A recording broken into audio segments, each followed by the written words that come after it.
Park Suho. Meanwhile, the captain asks Kim Miso if there has been any news from Park Suho. She replies that she can't contact him either. He inquires whether the Suho dungeon has been cleared and if there is anything noteworthy from the dungeon. She informs him that there wasn't anything of note. She questions why he's so concerned, pointing out that as long as they pay back all the money, it should be fine.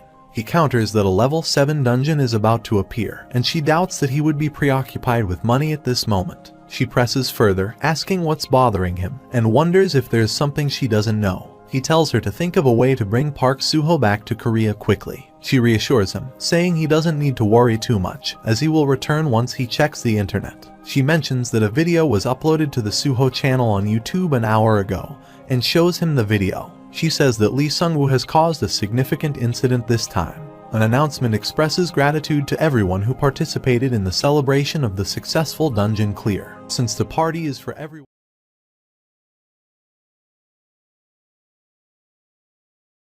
He responds, stating that it felt even better than when he caught that giant tentacle shark. He also mentions that his fists are among the best he has seen from the Awakened.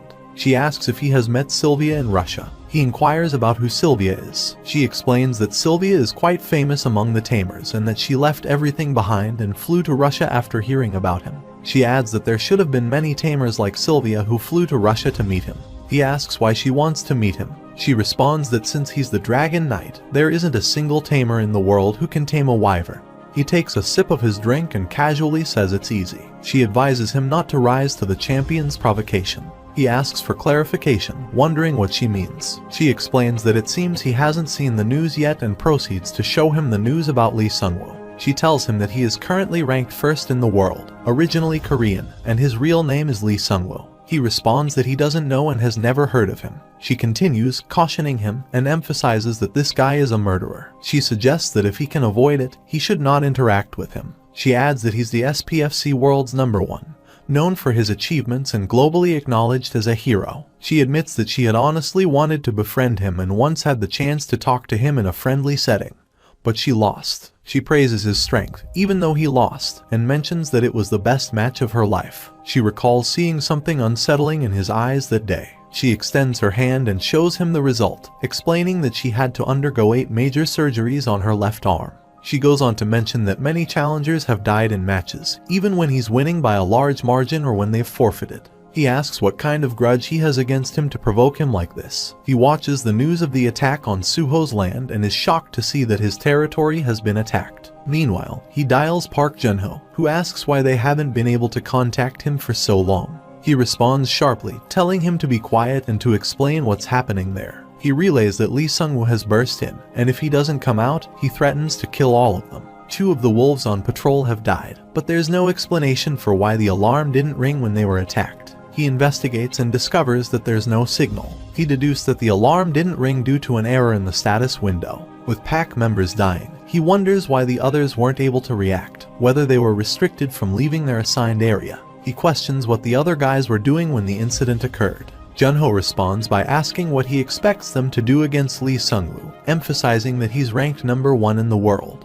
Nevertheless, he insists that he come back quickly. He thinks to himself that once he returns, he will subject the guys to special training until they wish for death. She inquires if he's leaving. He affirms that he has to go immediately. She pleads with him not to go, arguing that Lee Sung-woo's plan is evident, and she doesn't understand why he's so fixated on him. She suggests that there must be a purpose behind the champion taunting an Awakener who isn't even registered in the rankings yet. She warns that it's exceptionally rare, and considering his actions so far, there's a high probability that something unfortunate will happen during the match. He reassures her, saying it's fine, and asks her to say goodbye to Toodler and William on his behalf. Dr. Toddler observes him and comments that he had wanted to keep him here a bit longer, expressing regret over why David had to bring that up. He reassures him, saying not to worry as he'll be released in a little while. Dr. Toddler then uses his summoning wyvern portal, and a wyvern appears. He notes that the skill recovery time is exactly 23 hours, 28 minutes, and 14 seconds, just as expected. He contemplates that an artificial ore was created by combining a memory stone with atacamite, and he thinks about the elements of earth, wind, fire, and water, which haven't been shown yet. He reflects on Park Suho's known dimensional energy abilities, which are almost the same as those of the High Elves. He speculates that Suho's status window probably wasn't working properly after he touched this Arukamite. He explains that after coming into contact with an Arukamite of this size, an error appears on the status window, and all skills using dimensional energy are halted for approximately 24 hours. He ponders if humankind's awakening and leveling are evolving in the same direction as the planet Aruka's elves. After a while, England's Security Service Director, Gilbert Reynolds, calls David and asks if she is with Park Suho right now. She confirms that he has just left, and all the information she could store in the stone has been recorded. Gilbert informs her that he left earlier than expected and instructs her to come to the Security Service headquarters as soon as she can. The director then calls Dr. Toddler and inquires about his thoughts on the test. Dr. Toddler responds affirmatively, stating that the test went as expected. He explains that it means if it works on Park Suho, it will also work on the aliens from planet Aruka. He believes the time to teach those arrogant elves a lesson has come. The director raises concerns about the Aruka elves being close allies who have shared knowledge about alien technology, suggesting they should exercise discretion. Dr. Toddler counters by noting that alliances don't last forever and warns that the Aruka elves could turn against them at any time. He acknowledges that there are still many problems to solve before commercialization, but he emphasizes the rising crime rate among Awakeners worldwide and the need to regulate them as levels become equivalent to power. Dr. Toddler expresses concern about Park Suho's physical stats, which average around 8,000, and questions whether it will be enough to stop monsters like him. Meanwhile, Park Suho is on his way to his territory, seething with anger at the audacity of the invasion. He's determined to destroy whoever dared to encroach on his territory. Han Dong-soo asks what Suho said. Park Jun-ho informs them that they might be in deep trouble and shows them his message to endure special training until they feel like they are dead. They all scream and inquire what they are supposed to do against the world's one who even beat up an S-ranker. They watch the news when Lee Sung-woo meets them. In the comments, people call them weaklings. Park Jun-ho acknowledges that he knows no one is on their side when they are victims. Jang Yishik questions why he had to upload that video. Han Dong-soo says to sue Lee Sung-woo. Myungjin mentions that there's no way they can rebut the comments claiming what had happened was a disgrace,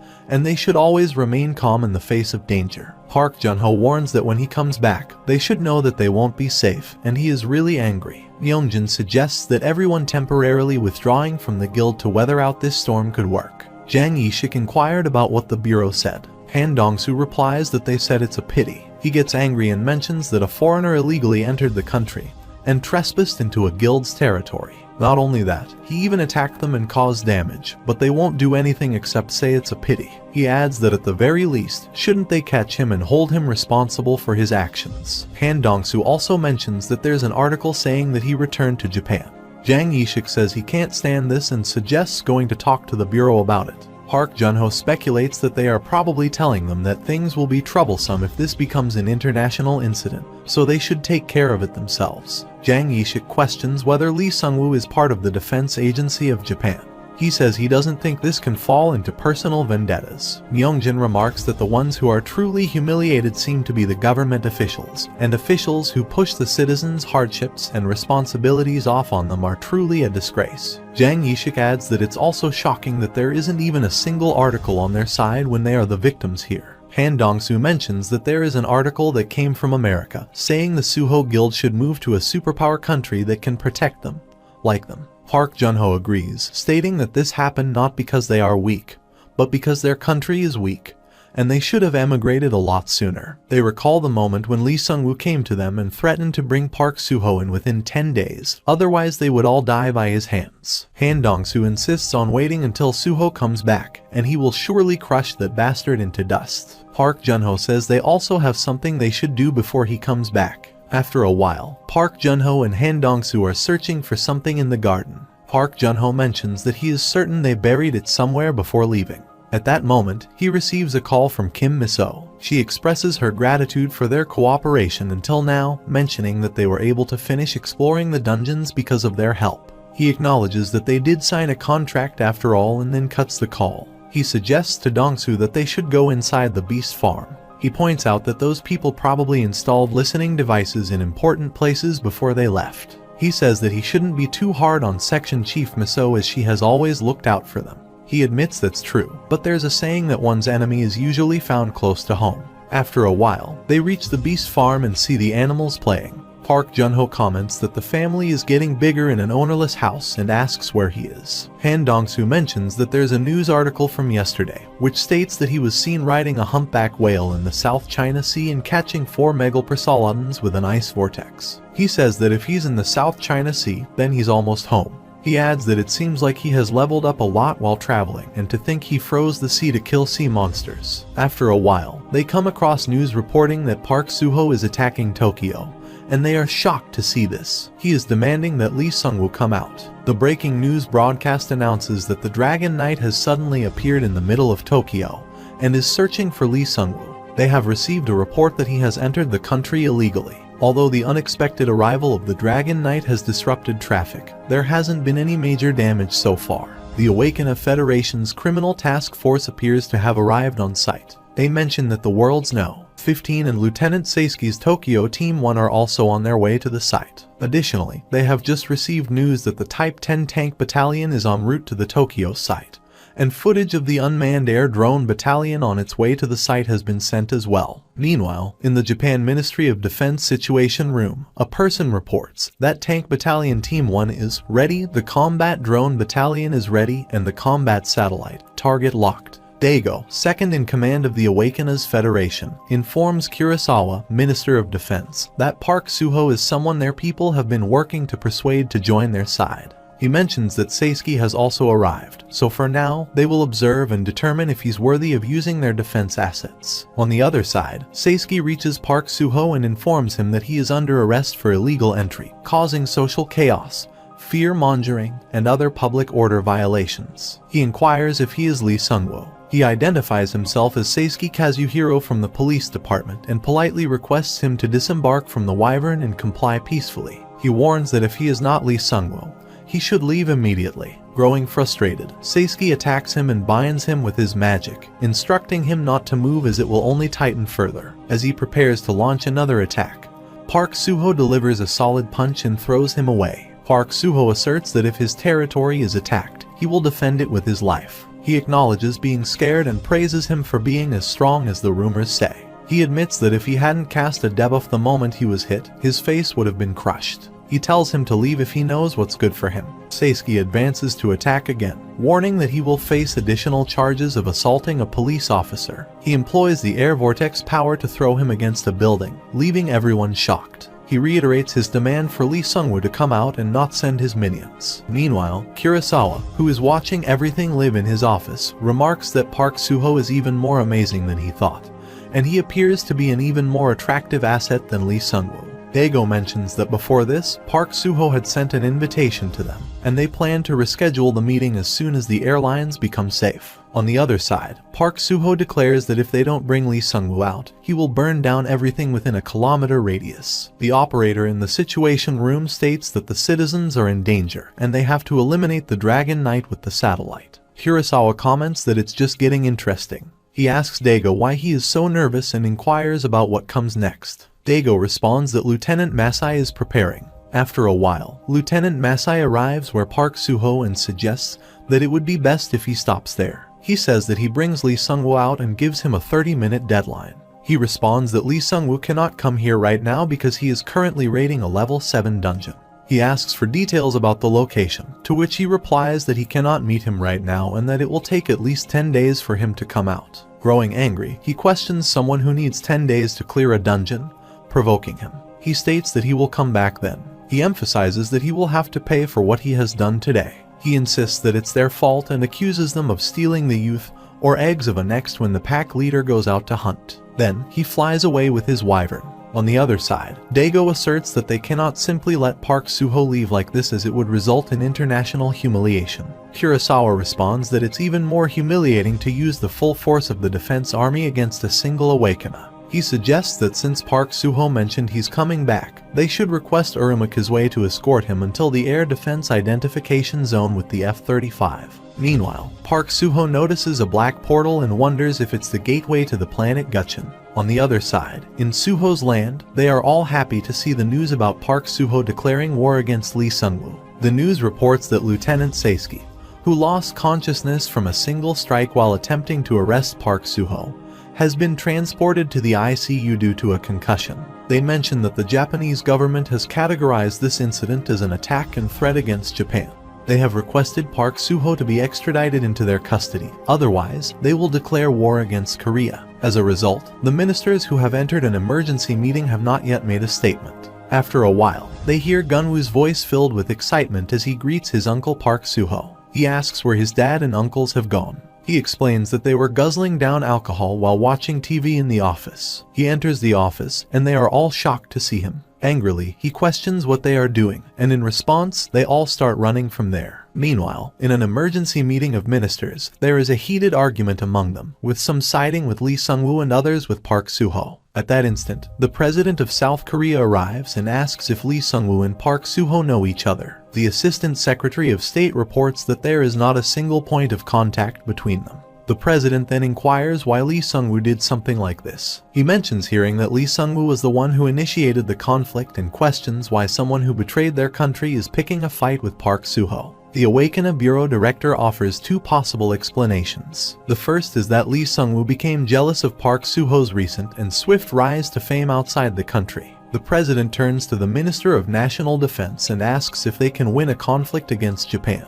The minister responds that if it were just 10 years ago, they might have stood a chance, and if they receive a larger budget now, they might be able to take measures to stand a chance against them within 10 years. He insists, just give them Park Suho. The Awaken Bureau director interjects, stating that they believe their second guess is more probable. He explains that this is a plan made by their government to scout Park Suho. The president contemplates that if it's as the director says, the threat of war is just a bargaining chip. The director points out that in the current climate, where both countries are already overworked trying to stop dungeon breaks, a war is realistically impossible. This implies that they want Park Suho that much. The president asks if Park Suho is that powerful, considering he's not even a planet returnee like Lee Sung-woo. The director responds that Park Suho is a bit different from others. He elaborates that the reason not only Japan but also countries all over the world are so desperate to scout Park Suho is because of the unique skills that only he possesses. He inquires about the skills that make people so desperate to have Park Suho. He learns that Park Suho is on his way to mastering elemental magic, a skill said to be unique to the high elves of the planet Eruka. He acknowledges that there has been an increase in the number of individuals who have returned from Eruka after studying it with great difficulty,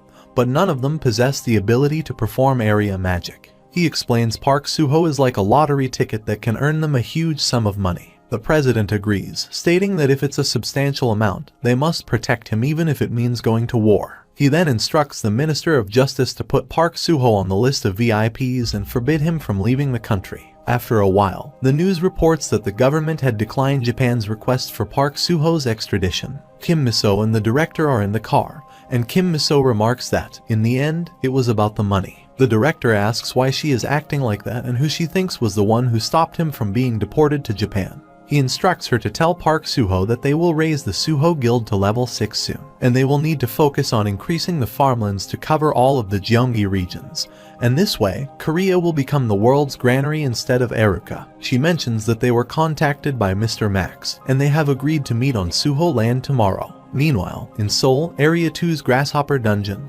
Level 3, Park Suho is subjecting these 4 to tough training, and they are all struggling. He informs them that they still have 10 rounds to go. Just then, he receives a call from Granny Sukja. He inquires if something has happened. She asks if he is allowing the others to eat while he is training them. Park Suho responds that they ate a lot when he was not there, so they don't need to eat right now. Granny Sukja mentions that she is giving the phone to Miss Miso to talk to her. Kim Miso takes the phone and mentions that she heard he has been undergoing high-intensity training in a dungeon without even stopping to sleep in the 3 days since he returned to Korea. She asks if he is aware of Japan's severe reaction and mentions they have a rather nice solution for it. Park Suho reflects to himself that in the human world, there are human rules, and he momentarily forgets that going against them can be a hassle. He says to meet her at home. After a while, Park Suho arrives home, and Kim Miso introduces him to Mr. Max, the Asian branch manager of the SPFC. Park Suho asks what the SPFC wants from him.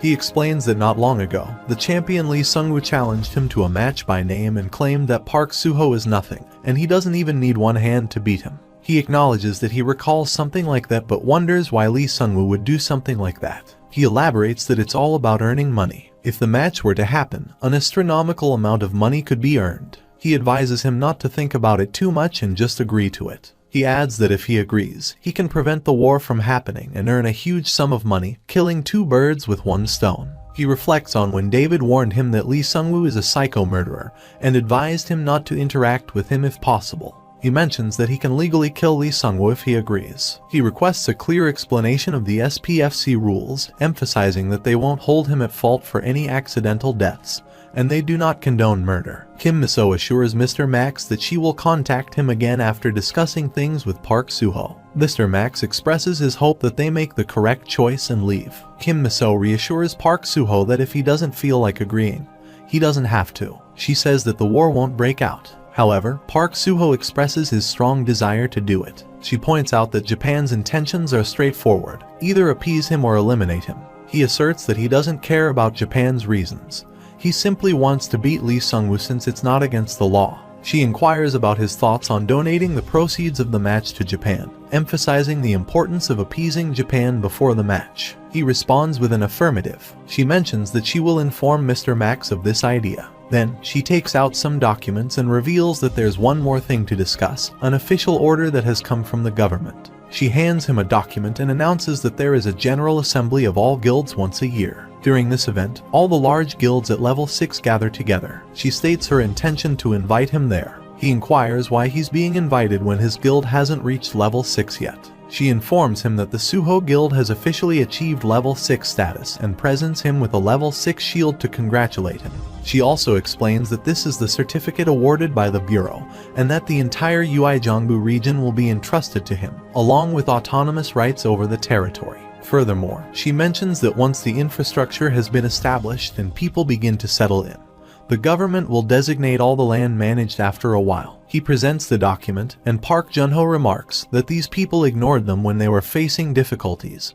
But now, what is this? He questions why they are being given the land they had previously relinquished, and being tasked with guarding the country. The monk chimes in, mentioning that they haven't even undergone military training, so question their ability to guard the country. He responds, stating that the decision has already been made, and the government must establish the city first. The construction in their designated area will still take some time. He speculates that they might just be exploited by the government. He adds that it could be easier to expand the beast farm than what they are being offered here. Han Dongsu suggests that it might be 100 times better to simply accept the money and emigrate elsewhere. He states that they will maintain Namyangju as their headquarters and reveals his plan to divide the new region into sub-districts. He inquires if they are going to become branch managers, possessing similar powers to mayors. He also mentions that Seoul Area 13, where they are situated, is as large as Gyeonggi-do, so he likens his role to that of a provincial governor rather than a mayor. He further asserts that he will be the one appointing the branch managers, making it more accurate to describe them as lords and castellans rather than mayors and provincial governors. Then the monk, while looking at the news, remarks that due to the agriculturalization of Suho land, Korea is poised to become the grain hub of the world,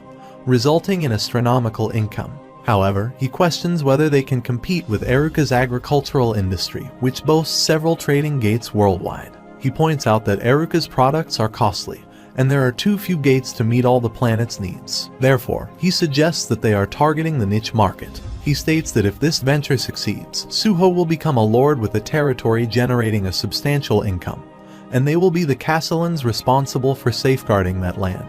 He reminds them that they have already signed the contract and advises them to retain 2 copies of such an agreement to prevent any disputes. He asserts that everything has been decided, and they can't even protect their own homes, so the notion of being castellans is questioned. He concludes by saying that once they finish their meal, they should proceed with today's training. Meanwhile, Park Junho watches the news reporting that Lee Sungwoo has emerged from the dungeon. He exclaims, "Welcome back, he's in trouble now." An event is organized, setting up a match between Lee Sungwoo and Park Suho. Lennox comments that a one-on-one battle between Awakeners is a completely different challenge from hunting in a confined space, and he predicts that Lee, with his extensive experience, will triumph over Park Suho. Bright SPFC commentator emphasizes that Park Suho has no prior experience in one-on-one combat with an Awakener on such a grand stage and suggests that he will soon discover how vastly different the SPFC is from street fights. Han Dong-soo checks the Suho channel and reads the comments from people.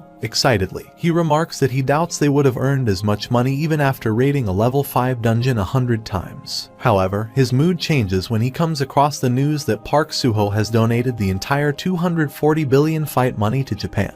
He expresses his frustration, questioning why Park Suho would give away hard-earned money to another country. After a while they are all talking, he arrives and inquires about their activities. He mentions that his life is currently at stake, and he questions why he should give away all the money he earned by risking his life. He urges them to stop talking if they've finished eating and to go inside quickly because he intends to inspect the land in Uijeongbu. The scene then shifts, and the Awakena Bureau director is seen having a phone conversation with the president. He acknowledges that the reported amount of fight money was reduced, and he assures that even if they distribute 5 billion to each recipient, it's more than sufficient. As a precaution, they have also signed a contract in which Park Suho agrees to donate his winnings to the National Development Funds. With this arrangement in place, they can quell any speculation about internal conflicts within the country. The director also praises Park Suho for his generosity, and suggests that this is just the beginning, as the success of the agricultural project on Suho land will likely bring even more benefits. Meanwhile, he arrives with Wyvern, contemplating the facility that once served as the headquarters of the Third Corp,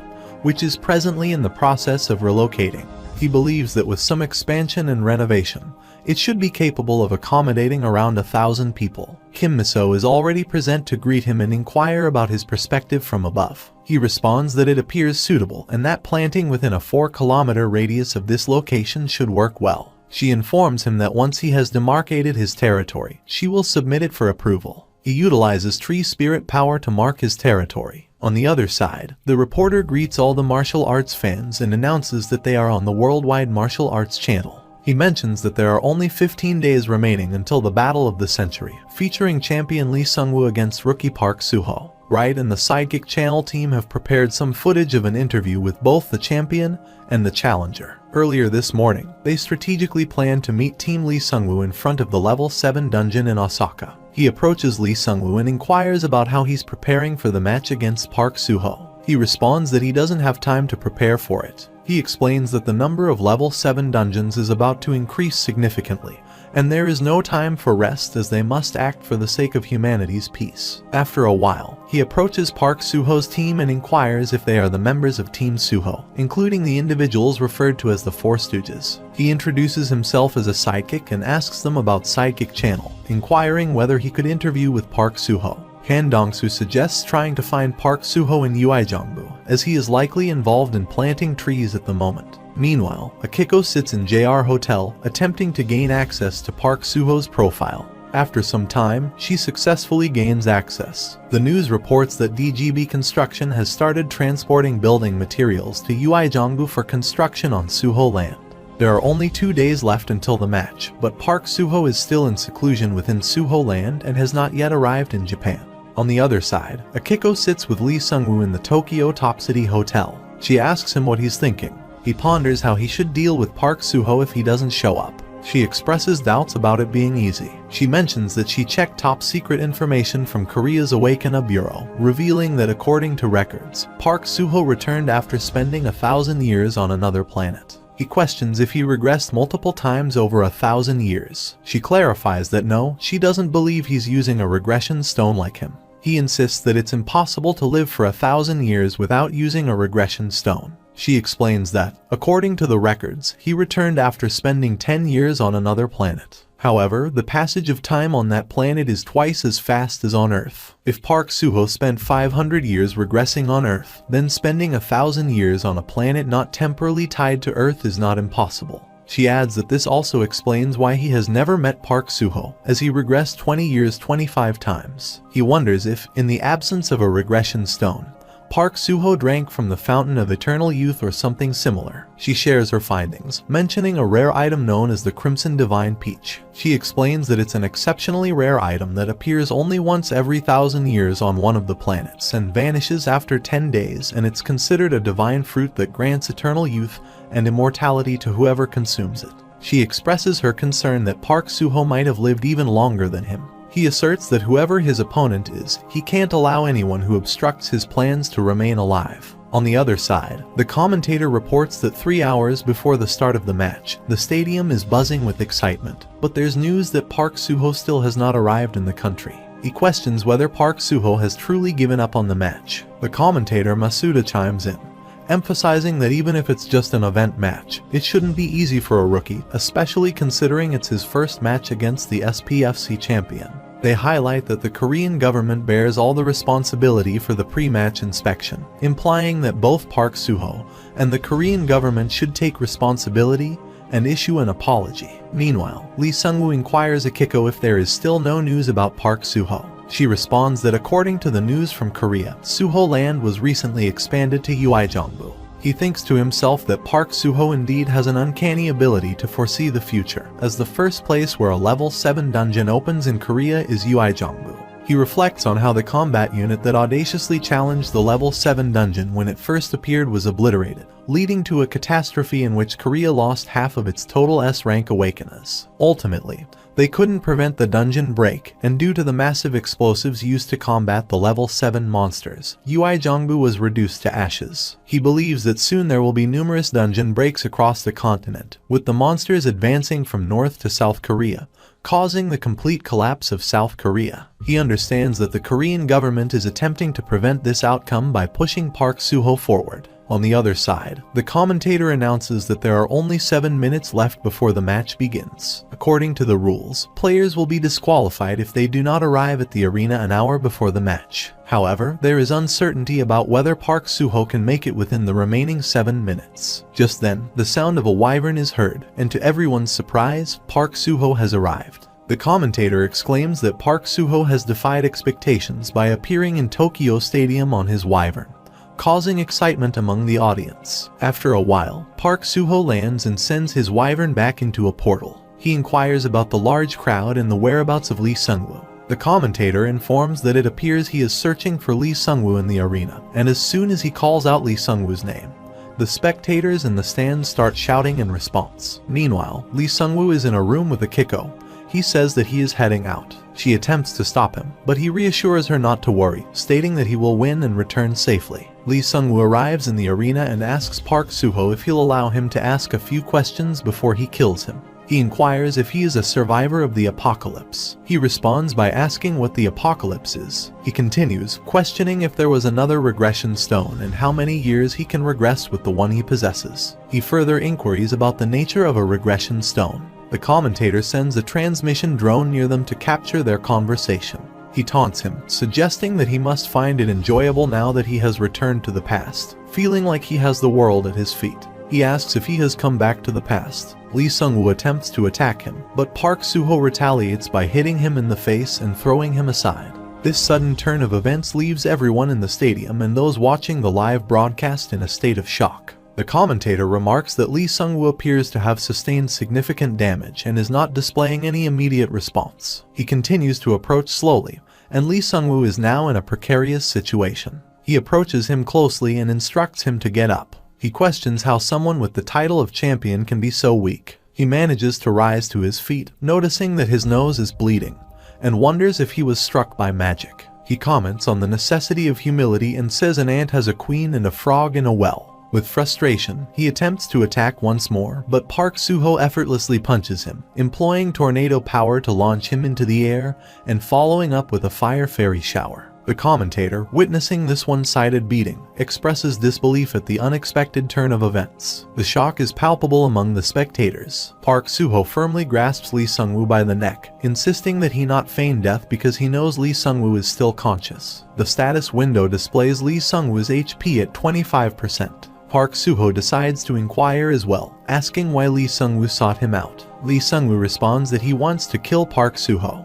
Park Suho then questions why Lee Sung-woo believes he deserves to die. Lee Sung-woo asserts that it's because of Park Suho that his meticulously crafted plan, developed over 500 years of hard work and dedication, has been ruined. Park Suho inquires about the plan Lee Sung-woo had been working on for 500 years. Lee Sung-woo consumes a potion, transforming into the monstrous entity known as the Fury of God. Meanwhile, Kurosawa watches everything happening in the stadium on the screen and mentions the potion to recover his stamina. He says after taking the potion, it appears that he has learned some interesting things from planet Gutchen.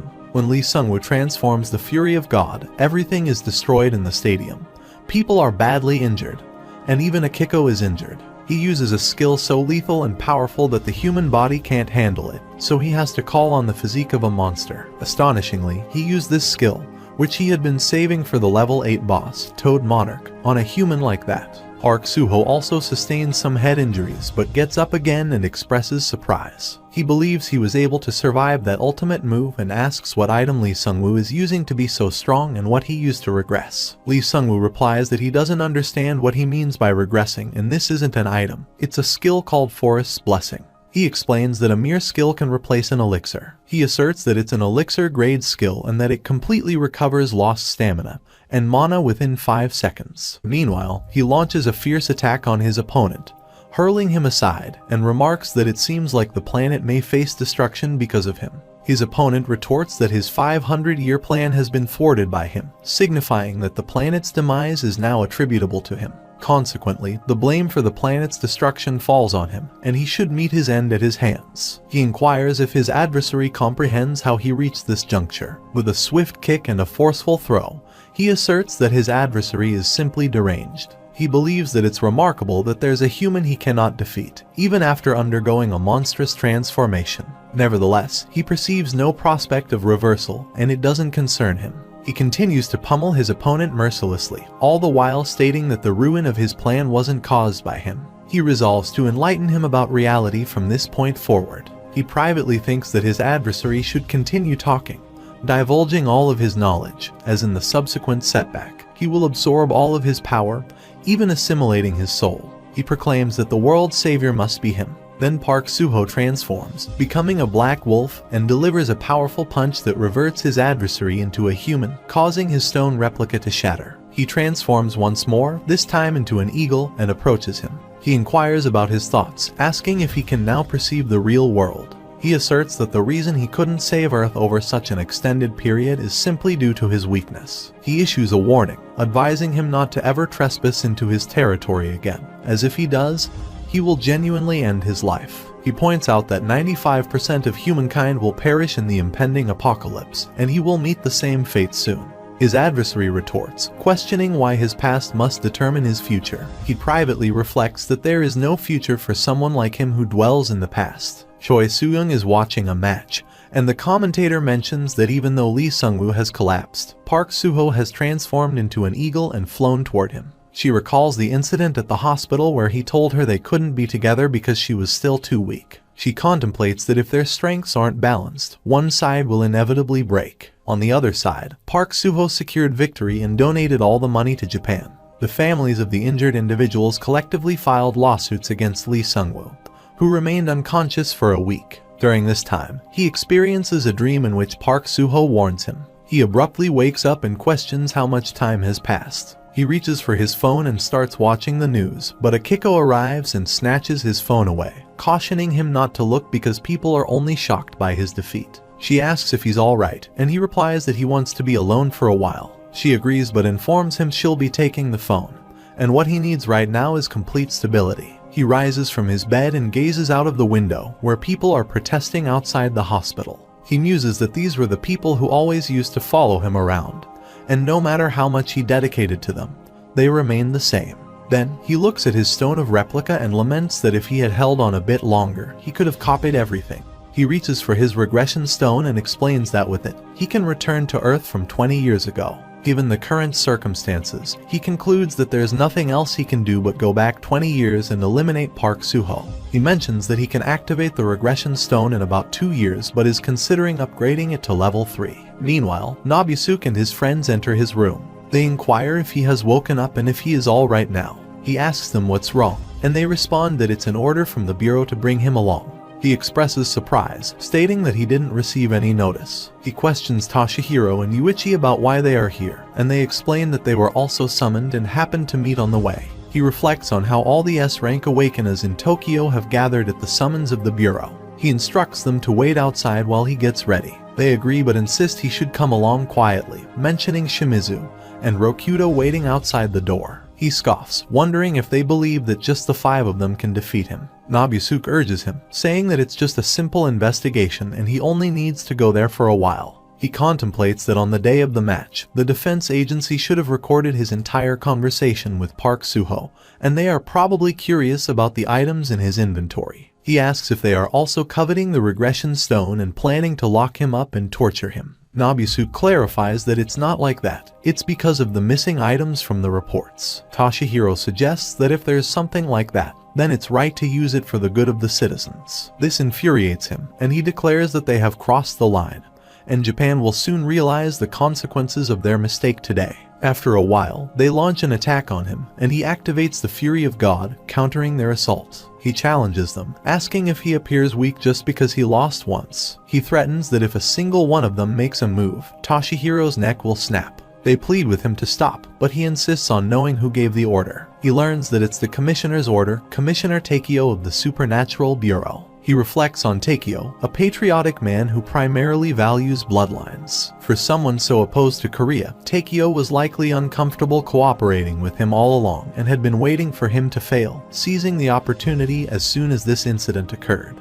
He says that Commissioner Takeo questions his loyalty to Great Japan. Takeo points out that when Lee Sung-woo's team raided level 7 dungeons, 9 people died. He questions whether he ever transformed into a monster or used an elixir to heal his team. Furthermore, the items and skills he displayed this time have never been documented anywhere. This implies that all reports on the skills and items submitted by Combat Team 1 of the Defense Agency are false. He wonders if he hid some items that should be used for the country's defense for personal gain. He suggests that, before opening a special investigation committee, they should ask him some questions, not because they don't trust him, but to dispel all doubts. He alleges that Takeo simply wants to take all the items he possesses for himself, and he likely promised to grant him the position of captain of Japan's Combat Team 1 if things went well. He contends that Takeo claims his loyalty to the defense agency has never been in question since he was a part of the Navy, and that the agency needs individuals like him. Then he responds that he has already witnessed the destruction of Japan 25 times and wanted to rebuild human civilization here due to the geographical advantages. However, he supposes that the plan is now in ruins because there's no way to curb this country's greed. He inquires further, asking if Akiko is aware of it. He informs him she knows about this. He kills Toshihiro in anger. The news reports that Lee Sung-woo kills 2 Awakeners and injures 3 others before making his escape.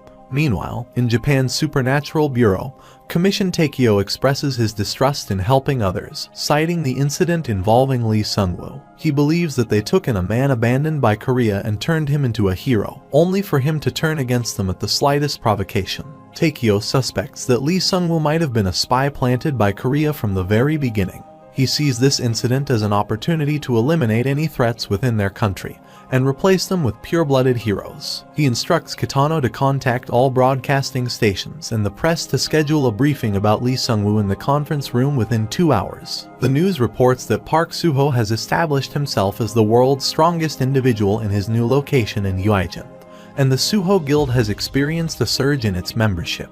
The countdown to Uijeonggu becoming Seoul's 13th district has also begun. Meanwhile, Han Dong-soo watches a news report about champion Lee Sung-woo escaping after committing murder, then disappearing and killing 2 S-rank Awakeners. The news further reveals that Mr. Takeo from Japan's Awakener Federation has called for an emergency press conference at the government office. Mr. Takeo voices their suspicion that Lee Sung-woo may be a spy sent by Korea, and demands an explanation from the Korean government regarding the recent terrorist attack associated with Lee Sung-woo. In response to these accusations, a spokesperson from the Blue House, Kim Byung-seok, holds a briefing at the archives, firmly rejecting Commissioner Takeo's unfounded allegations and expressing great resentment towards Japan's unreasonable provocation.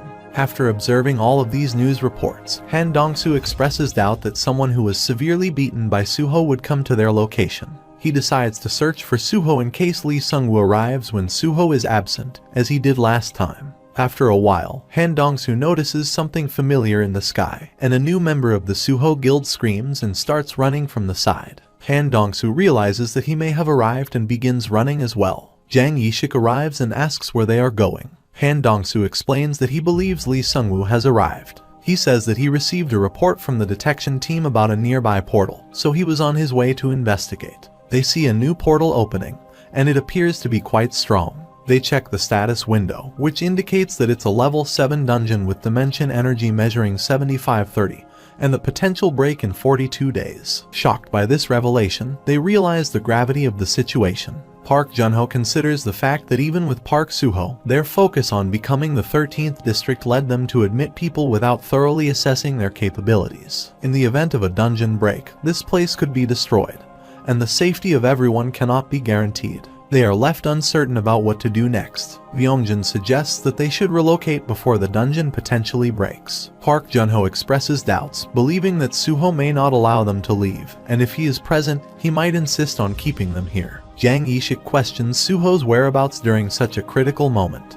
In response, they decide to split up and search for him in different directions. Before they proceed, a weasel suddenly appears in the center of their group and questions their reasons for coming here. Park Junho admits that their eagerness to become the 13th district branch manager blinded them. The weasel explains that they were chosen by the government because this area is a larger hunting ground, and he appreciates their honesty. He encourages them to embrace the wilderness and mentions that a significant prey has presented itself. He asks if they are willing to hunt with gratitude. Han Dongsu expresses gratitude but points out that their current levels are at E rank. The weasel, in response, tells them that the prey is practically offering itself to be caught, and if they continue running away, they'll return to their past. He questions if they desire to go back in time, which they vehemently deny, emphasizing how hard they worked to reach this point. They decide to scout ahead. Suddenly, the weasel transforms into Park Suho himself. Park Suho notes the significant improvement in the newbie's abilities and emphasizes the importance of managing the construction efforts. He designates Myungjin and Ishil for the first raid, instructing them to follow him.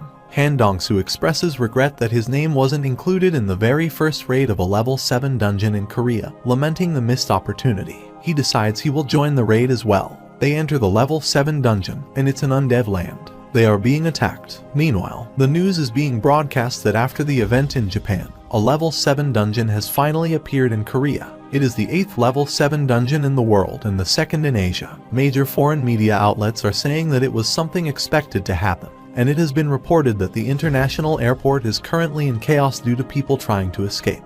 The reporter states that it is a mess, and as the Awakena Bureau is in the middle of a meeting discussing how to proceed. He will end this news flash by reporting that a team of 3 from Suho Land, including Park Suho, has already entered the dungeon. Meanwhile, at the Awakena Bureau, the director acknowledges the impressive performance of the broadcasting stations these days, likening it to having placed a listening device in their building.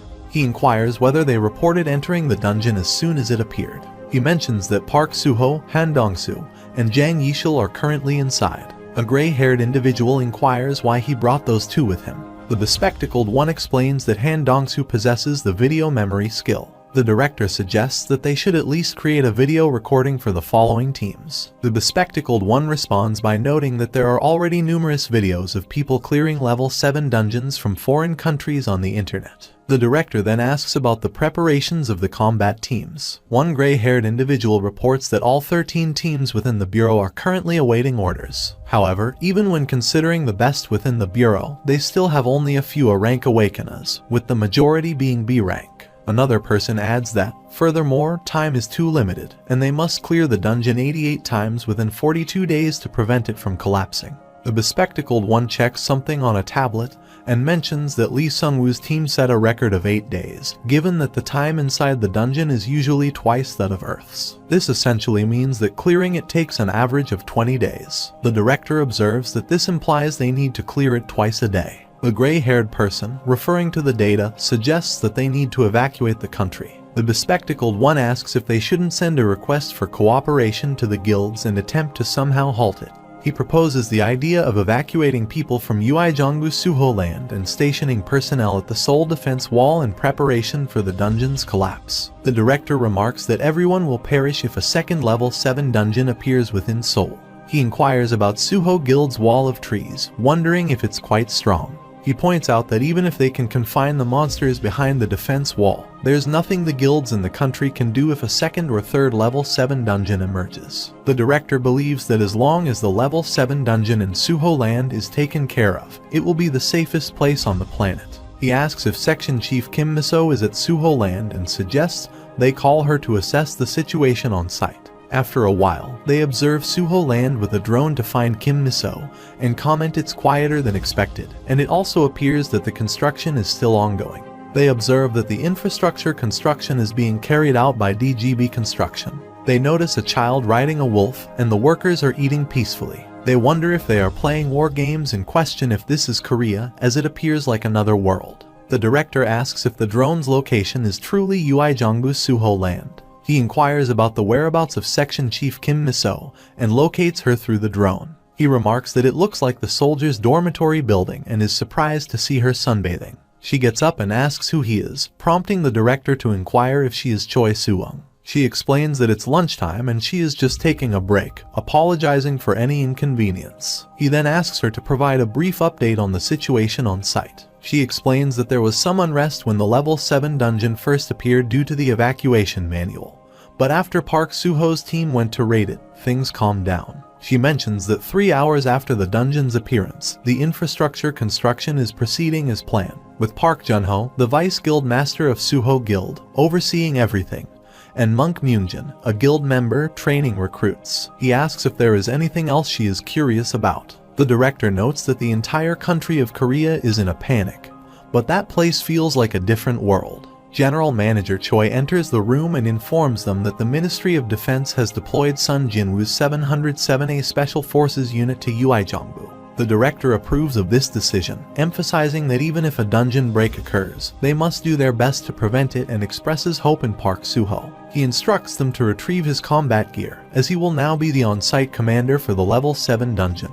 The scene shifts as Akiko is tied to a chair when Commissioner Tokyo arrives and asks if she's awake. She responds by saying he's making a mistake. He retorts by asking if she needs to be electrocuted some more and shows her bracelet, questioning how they found it, especially since it's not something she wears often, and she hid it quite well. She inquires about how he obtained the bracelet. He informs her that there's no need to ponder, as they have already examined everything within it. She then asks what they want now. He reveals that there was a particularly intriguing notebook within it. She dismisses it as just a diary, to which he counters that even Lee Sung-woo probably doesn't know about its existence. He adds that she specializes in information gathering, and Lee Sung-woo likely trusted her because he didn't anticipate her taking such actions. She urges him to get to the point. Commissioner Tokyo explains that the diary contains information about the future, detailing who will become heroes or villains, what kinds of incidents will occur, when and where they will happen, and even how the world will eventually come to an end. He elaborates that armed with knowledge of the future, he gathered individuals with great potential and made it appear as though he trained them. All of this was done to reap the benefits, and he brought those who would have shaped Japan's future, even if left on their own,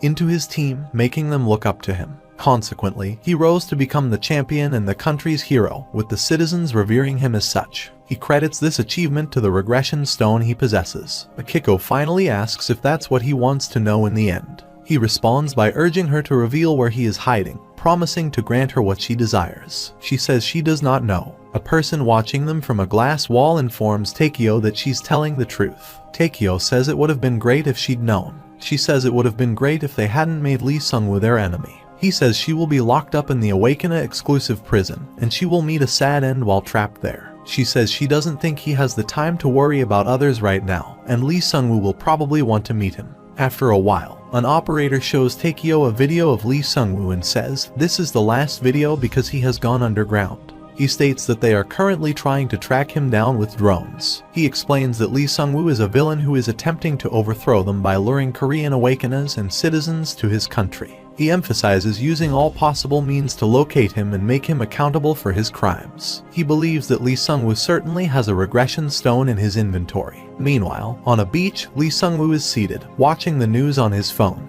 The news broadcast has just revealed the list of guild members who have joined Park Suho in his raid of the level 7 dungeon. He remarks that it's a 3-man raid, with Jang Yishik being D rank and Han Dong-soo being E rank. He says, let's see how much he can change the world with his strength. He writes something in a notebook and mentions that to prepare for his next regression, he needs to gather as much information as possible about that guy. The news reports that they have received more information, and Korea's best combat team, Special Forces Unit 707A, is on its way to Uijeongbu. He comments that Korea's destruction began in full swing after the combat team led by Korea's number 1 was annihilated. He notes that a level 7 dungeon has appeared, but Busan remains peaceful. He thinks that when the end of the world arrives, those bright faces will be stained with blood and tears, and if he manages to survive, he will help them smile again. Meanwhile, members of SF Unit 707A have arrived at the Suho Guild. The director has also arrived at the Suho Guild.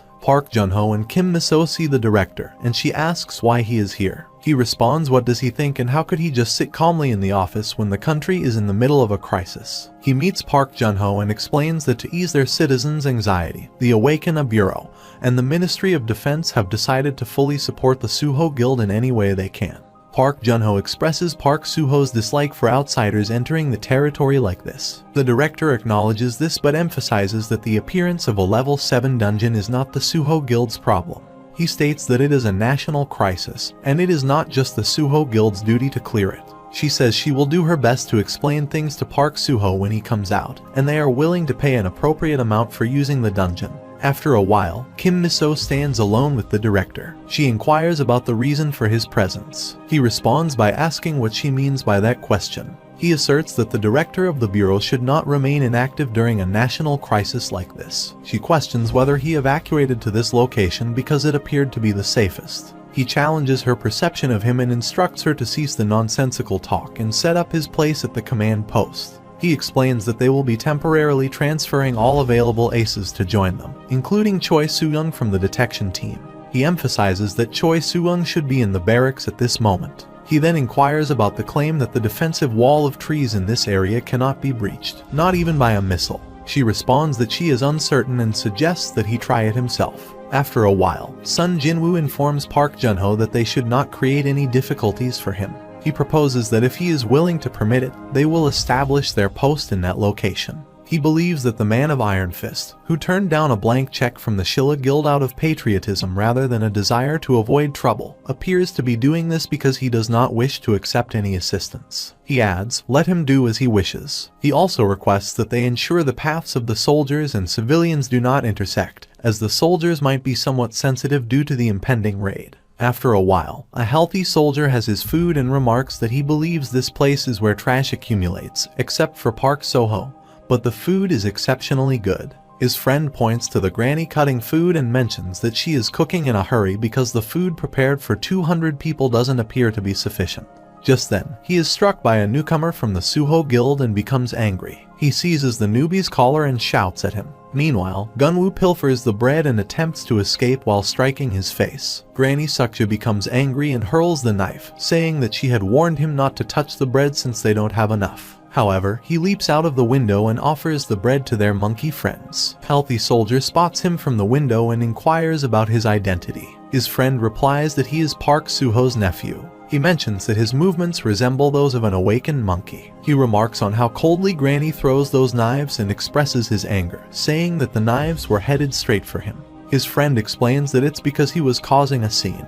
He asks if he wants to face the consequences for touching Park Suho's family, like Lee Sungwoo. He then questions if Granny is a member of Park Suho's family and wonders what kind of family is filled with lunatics. After a while, Soo Jinwoo sits in an office with the director. The director asks what has brought him here. Soo Jinwoo replies that they plan to start the raid today. The director suggests that they have just arrived here not long ago, and wonders if it's better to let the soldiers rest for at least a day. He responds that they have already rested enough. He explains that they have sent an official cooperation request to each guild and are currently in the process of adjusting the plans for the additional combat teams. He hopes the director can wait for at least a day. He asks if he doesn't trust them or if they don't need more people even now. He clarifies that it's not about trust. Even Lee Sungwoo's world record team had casualties, and for their country, which lacks manpower compared to Japan, even a single casualty would be a huge loss. He emphasizes that if they enter hastily and lose men, they won't be able to carry out subsequent raids effectively. He mentions that 4 S rank and 12 A rank mercenaries are currently on their way from Busan,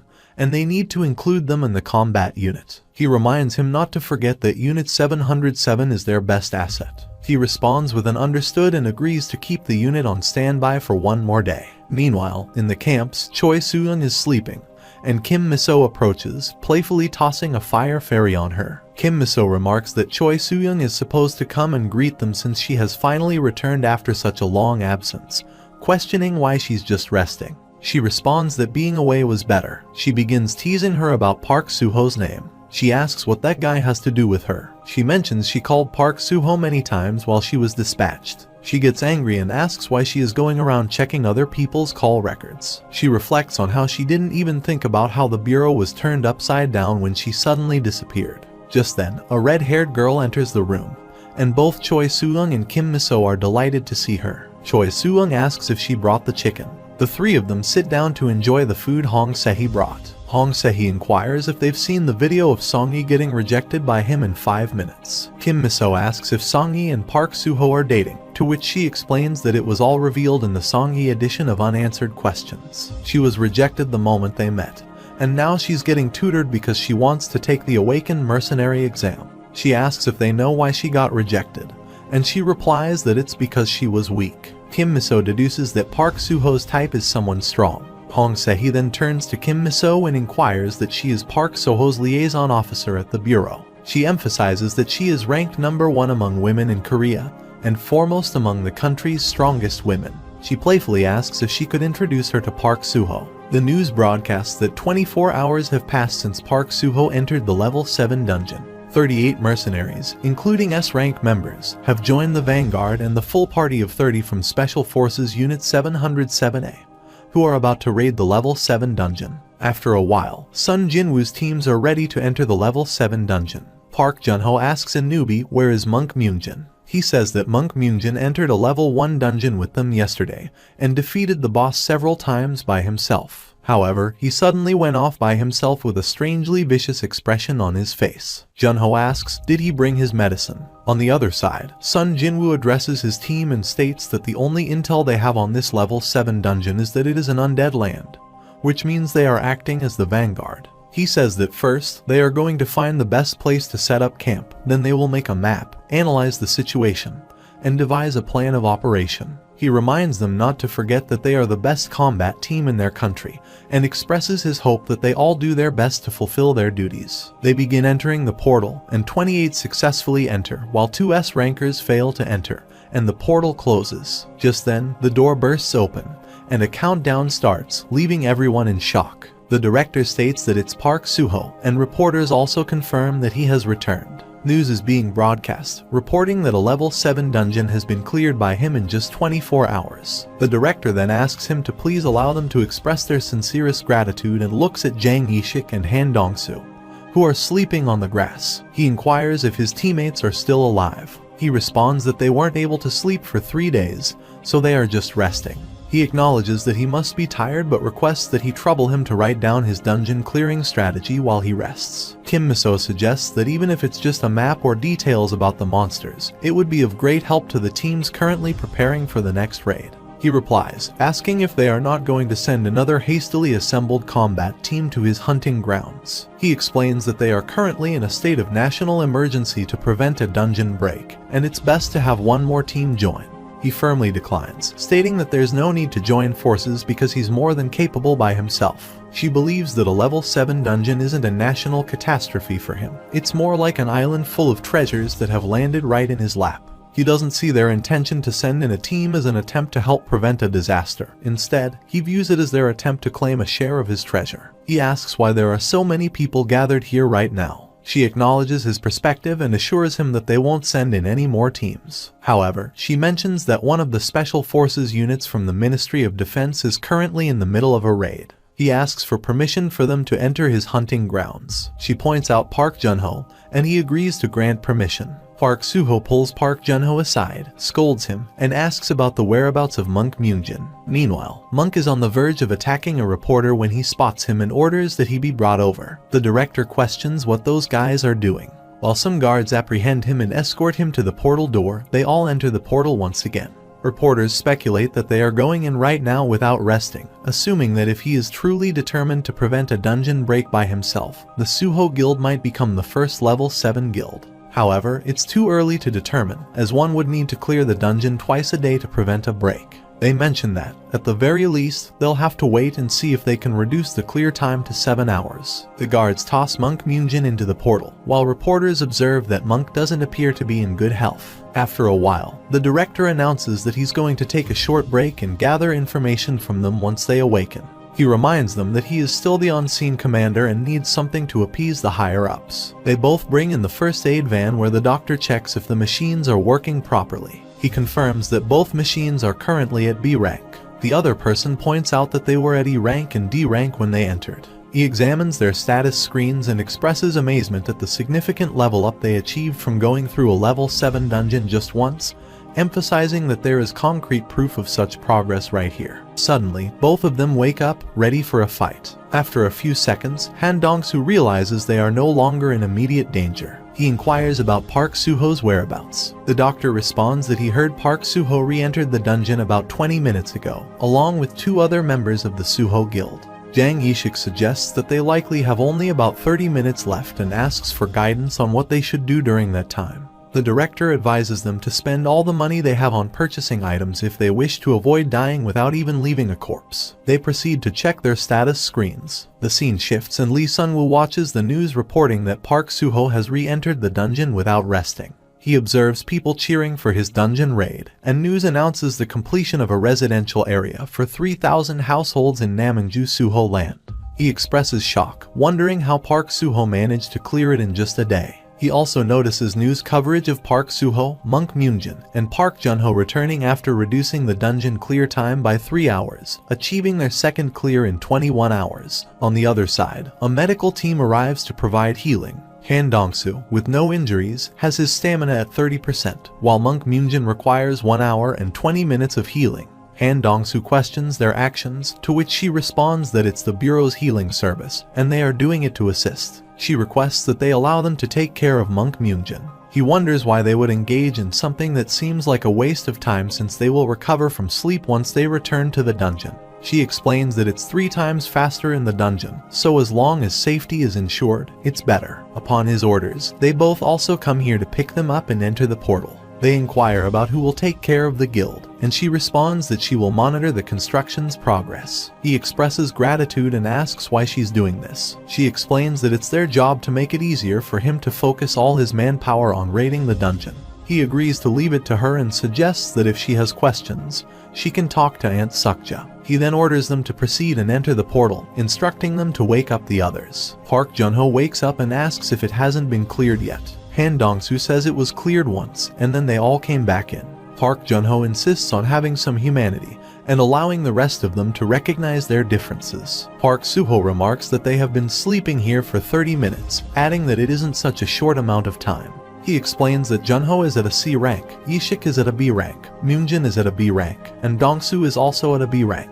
Given their respective levels, sleeping in the dungeon for 30 minutes, without factoring in the time difference, should be more than sufficient for their recovery. They all proceed to check their levels on the status screen. He says that their bodies are rapidly growing stronger, but their minds have yet to catch up, which is why they feel fatigued despite having had ample time to recover. He further emphasizes that with such an attitude, they won't be able to protect their home, even if they reach S rank. Consequently, they are all undergoing special training until their lifeless expressions regain some vitality. Park Suho says, don't the guys realize they have to get stronger quickly so they can leave the house to them while he is away? Just then, undead skeleton knights arrive to attack them, but they are all fought back strongly and most of them are knocked down. Some undead orcs approach them. Park Suho says this wave of opponents is approaching them by itself. Is it because of Myunjin? They all use their different powers to kill the dead orcs, but suddenly, an orc kicks Park Junho. Jang Yishik says he has suddenly lost strength, and his sword's edge is becoming dull. Han Dong-soo says his accuracy is also suffering. On the other side, an orc is badly beating Myunjin. Just then, a banshee comes to attack them. Meanwhile, an operator shows a video to Kim Miso and the director where Jang Yishik is fighting against the banshee. He describes the banshee as an undead-type monster that appears to be on par with a mid-boss. It is estimated to be an S rank, and its specialty lies in a debuff that reduces its opponent's physical damage, accuracy, and speed. It can also transform its arm into an arrow and perform ranged attacks. The director asks if he is suggesting that the banshee is not the boss and questions why they don't have the rest of the video. He explains that they attempted to forcibly extract the video while Han Dong-soo was sleeping in the infirmary, but he woke up in the middle of it. He mentions that they will formally request the video from Han Dong-soo once he comes out. The director adds that, aside from Lee Sung-woo's team, no one has ever succeeded in clearing a level 7 dungeon. Kim Miso points out that there's also Park Suho in their team, and no other team has returned from raiding a level 7 dungeon yet. He says Japan is refusing to share information for some reason, and they are receiving several requests for information about the level 7 dungeon. He states that their immediate priority is the safety of SF Unit 707A and asks how things are over there. He shows a screen and says this is a scene of Jang Yishik, who was barely C rank at the time, receiving healing from Park Suho's fairies after he almost died upon entering the dungeon. He mentions that they have observed that he received not only healing but also a buff. He explains that without Park Suho's extremely long-ranged healing, they believe that no team on the planet could defeat the Banshee without suffering casualties. The director asks how long it has been since the SF unit went in. He says that 9 Earth days have elapsed, and if they compare them to Lee Sung-woo's team in Sapporo's level 7 dungeon, they could say that there's still some time to spare. However, the unit's composition is weaker than Lee Sung-woo's team's, so it is likely that the unit would quickly collapse if they encountered a Banshee early on and sustained casualties. He says they have to save them. She asks what they can do from the outside. He receives a call, and the person informs him that Park Suho's team is coming out and the third time clear time has been reduced to 13 hours. They are all shocked to hear this. The director announces that he will arrive soon and instructs him to hold on to Park Suho. He adds that they had initially emerged from the dungeon, but Park Suho has since re-entered. She explains that if they analyze Park Suho's previous dungeon clear times up to level 6 and make comparisons,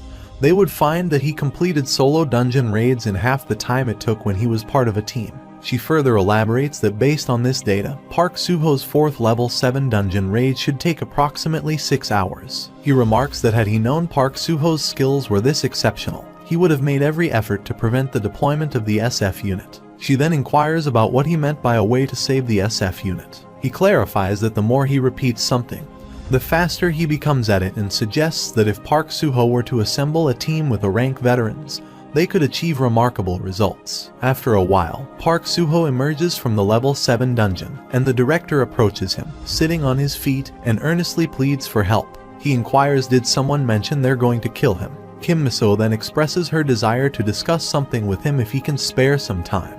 After a while, they sit by a lake, and Park Suho asks how he is supposed to assist the SF unit. He states that he is currently clearing the dungeon faster and questions why he should help those thieves. Kim Miso explains that 3 days have elapsed since Captain Sun Jinwoo's team entered the dungeon, which translates to 9 days passing within the dungeon itself. The director interjects, stating that it is said that spending more than 15 days in the dungeon reduces the survival rate to below 50%, and they cannot afford to lose their special forces unit so needlessly. He angrily demands to know who authorized such a reckless entry. He admits to making a miscalculation due to his impatience. He asks how he can save the people who have already entered the dungeon. She responds that there is a way to go and save them. She recounts an incident that occurred 5 years ago in a level 1 dungeon near the Namhan River in Yongpyo. She explains that since the level 1 dungeon appeared in a field, the entrance fee has remained affordable. Additionally, there is a high chance of finding an artifact there, making it a popular dungeon often referred to as the lottery and treasure dungeon. As more and more people have come to try their luck, the number of available doors quickly decreased. The problem arose with the last door that was raided when 5 C-ranked mercenaries entered a level 1 dungeon with a capacity limit of 15.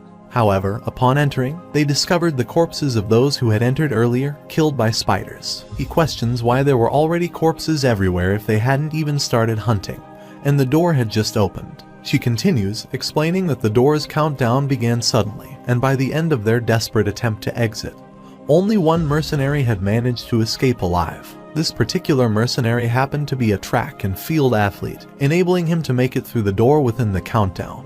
The director mentions that an investigation was initiated, and the inquiry concluded that 2 teams had entered the dungeon shortly after each other due to a computing error. He goes on to state that this event revealed that the final dungeon could admit more people. However, he emphasizes that they cannot exceed the capacity limit as long as there are surviving soldiers in the last dungeon before the dungeon break. She summarizes that additional individuals can enter the same dungeon under the condition that they do not surpass the capacity limit. He asks that they request him to clear the remaining dungeons as swiftly as possible and subsequently rescue the SF unit soldiers trapped in the last dungeon. The director asserts that he is the sole individual in this world capable of saving those people. He questions whether they had not reached maximum capacity upon entering. She responded that there were 2 available positions. He inquires if he clears it 4-5 times a day, and whether he should be able to reach them before the break occurs. He expresses concern that as time passes, the survival rate decreases, and if it takes a month in dungeon time, the survival rate will plummet to a mere 2%.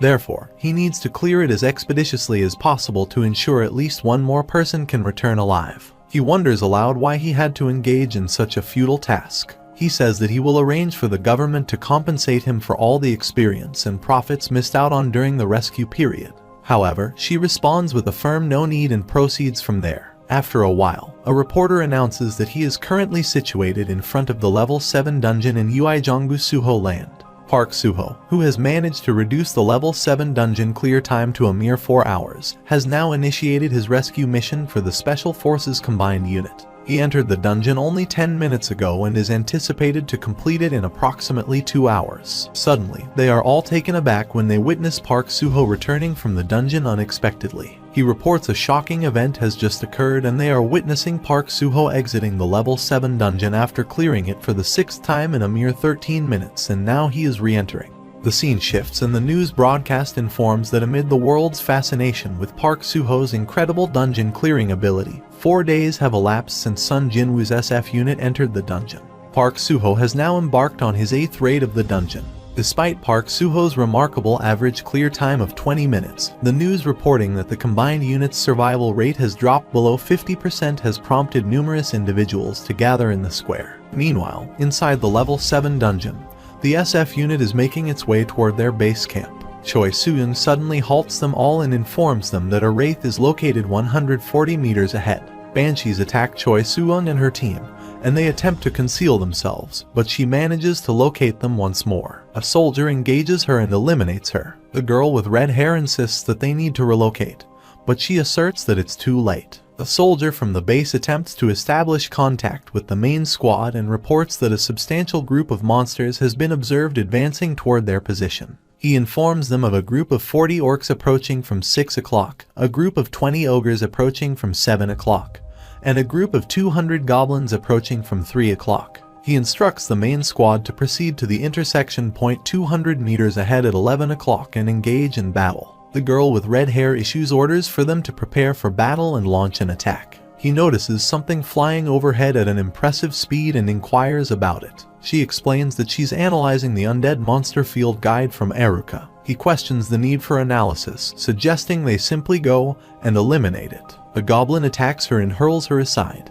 He remarks that their mana and stats are decreasing at an abnormal rate, making it impossible to defeat the undead in this condition. He wonders if it's some kind of curse, and upon seeing her, he identifies it as a banshee. He realizes that their physical attributes are diminishing rapidly, making their endurance limited. He believes they need to inform the scouting unit and tries to establish contact with them to relay the information about her. Meanwhile, people observe that Park Suho has returned and acknowledges that he has achieved the incredible record of clearing a dungeon 87 times in only 6 days as he emerges from the portal. Han Dong-soo also notices the news of his return and inquires if they can go to meet him. Jang Ji-shik responds by asking if he wants to go to that place again. Han Dong-soo clarifies that he certainly does not and suggests that they lay back down, which they proceed to do. He reflects on what might have happened if there hadn't been a great disaster. He then asks the director and Kim Miso if he can enter now. The director requests that he return with them this time, emphasizing that it's the last dungeon. Han Dong-soo replies that if they are still alive and proceeds to enter the portal. The news broadcasts announce that patron saint Park Suho is finally entering the long-awaited last dungeon, commencing the rescue mission, and pondering the fate of the 707A combined unit. On the other side, Hong Se-hee engages the Banshee in combat, and goblins begin to attack the soldiers. Their stamina decreases, making it impossible for them to continue fighting. They express concern that if this situation continues, they will face annihilation. Sun Jinwoo spots a building and identifies it as the boss room, which they find sooner than expected. He suggests instructing the entire unit to gather there and deploying the Iron Curtain to separate the boss room from the outside. This would enable them to eliminate the isolated boss. He notes that it appears the base has been under attack, and the main squad is currently in the midst of battle. However, the situation doesn't look favorable, and their location is a 20-minute away. He insists they must go to their rescue. Upon their arrival, they find themselves trapped and declare that they are completely cut off. They notice the Dead Knight approaching to attack them, recognizing it as a level 6 dungeon S-rank boss. They are alarmed because there are 12 of them attacking at once. Choi Soo-young fell, and as she looked at her status screen, she noticed that her energy was very low. She found herself unable to get up. She wondered why she was thinking about Park Suho at this time. Suddenly, fairies appeared before her, and the soldiers also noticed them. They wondered if they had all gone to heaven. Hong Se-hee also fell and saw the fairies. She pondered what this was and why the gauge was going up. She questioned the presence of these blue insects. Then, she spotted Park Suho, and all her stats were instantly fully charged. A soldier remarked that he was overflowing with power, and Hong Se-hee had also fully recovered. They all prepared to attack the goblins once more. Park Suho employed his fire fairies to eliminate all the goblins. He inquired if everything was taken care of here. Choi Soo-young approached him and hugged him, asking why he was there. She inquired about how he had managed to get in here. The soldiers wondered if that guy had saved them.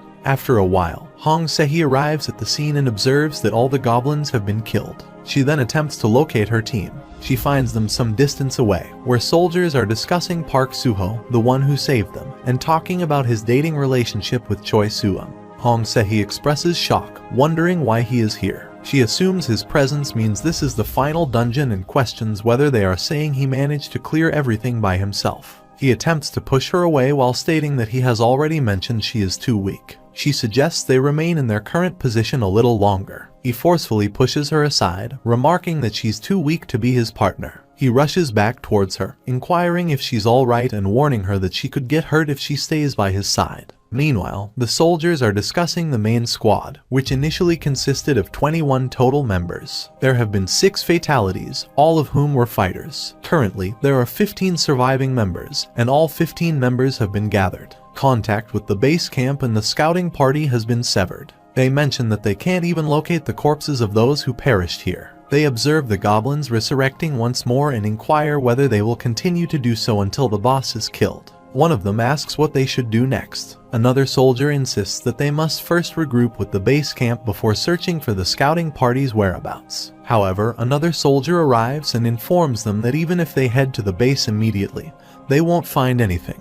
He reveals that there are 5 more people alive in the boss room, but the situation is dire. The soldier suggests they follow him without delay, emphasizing that time is of the essence, and if they delay, everyone will die. He swiftly departs, leaving the soldiers wondering how they are supposed to keep up with him. Hong Se-hee advises them that if they don't want to be left behind, they should run quickly, even though the path is infested with ghouls. She orders them to prepare for battle. One soldier summons his beast, and his bear and wolves join him as they launch an attack on the ghouls. However, some soldiers express doubt about the need to fight. As they debate, Choi Soo-young alerts them that it's 11 o'clock, and a flying entity is approaching. Park Suho gazes at her and contemplates the fact that she is the strongest king of the undead, a lick. A wave of undead is swarming in their direction, and they wonder how they are going to deal with all of them. They prepare to launch an attack. On the other side, Sun Jinwoo observes a castle and contemplates the presence of a black mist, a shroud of darkness, the magic capable of reanimating a corpse, and the ability to summon death knights. He deduces that it must be a lick, and the one inside is the lick's life vessel. He explains that if they destroy the vessel, the lick will perish, along with everything reanimated by it. He proceeds to enter the castle, affirming that he can handle it on his own and expressing the hope that they all survive until he destroys the lick's heart. One of his team members remarks that even if it's a lick, it won't be able to penetrate Sun Jinwoo's impenetrable black armor. On the other side, Park Suho transforms into a golden eagle and takes flight to launch an attack on the lick. He states his intention to put an end to their game, mentioning that he no longer has the time to keep playing with her, and advises her to return home. Portals open on her side, and he summons wyverns through them. They unleash a fiery assault from all sides, causing the lick to vanish without a trace. Choi Soo-young remarks that it's not over yet, and emphasizes that a lick does not meet its demise so easily. The scene shifts as Sun Jinwoo enters the castle, where he encounters numerous vessel monsters. He reflects that this situation is preferable, as he dislikes receiving help. He proceeds to advance and engage in combat with them, initiating a killing spree. However, he becomes ensnared by the monsters, and despite his efforts to free himself, it proves to be a challenging task. Outside the castle, his team members are exerting their best efforts in battling the undead ORCs, but they find themselves overwhelmed and bound. At that moment, Park Suho's fairies arrive, accompanied by a wild boar and a bear, and they launch an assault on the undead. The team members are astonished to see Park Suho. He employs fire fairies to incinerate the undead ORCs. A member of the SF unit notes that they are regaining their strength, and observes that all the undead outside the barrier are also being consumed by the flames. After a while, Park Suho remarks that one member is missing. A member is informed that the captain went inside the castle. He decides to take action, declaring that he will retrieve the missing member. He instructs the others to remain where they are and not venture elsewhere when the main squad arrives. He then transforms into a golden eagle. Park Suho employs fireflies to eliminate the ghouls, effectively killing them. He then transforms into a beast and launches an attack on them. He eventually reaches the boss's room where he finds Sun Jinwoo suspended in vessels. As he observes Sun Jinwoo covering in vessel, he contemplates the notion that he is the living, breathing heart of the Lick, the life vessel. He ponders whether Sun Jinwoo is intentionally being kept alive, with his life energy gradually draining into the vessel. He laments that, given a bit more time, the Lick could have fully resurrected.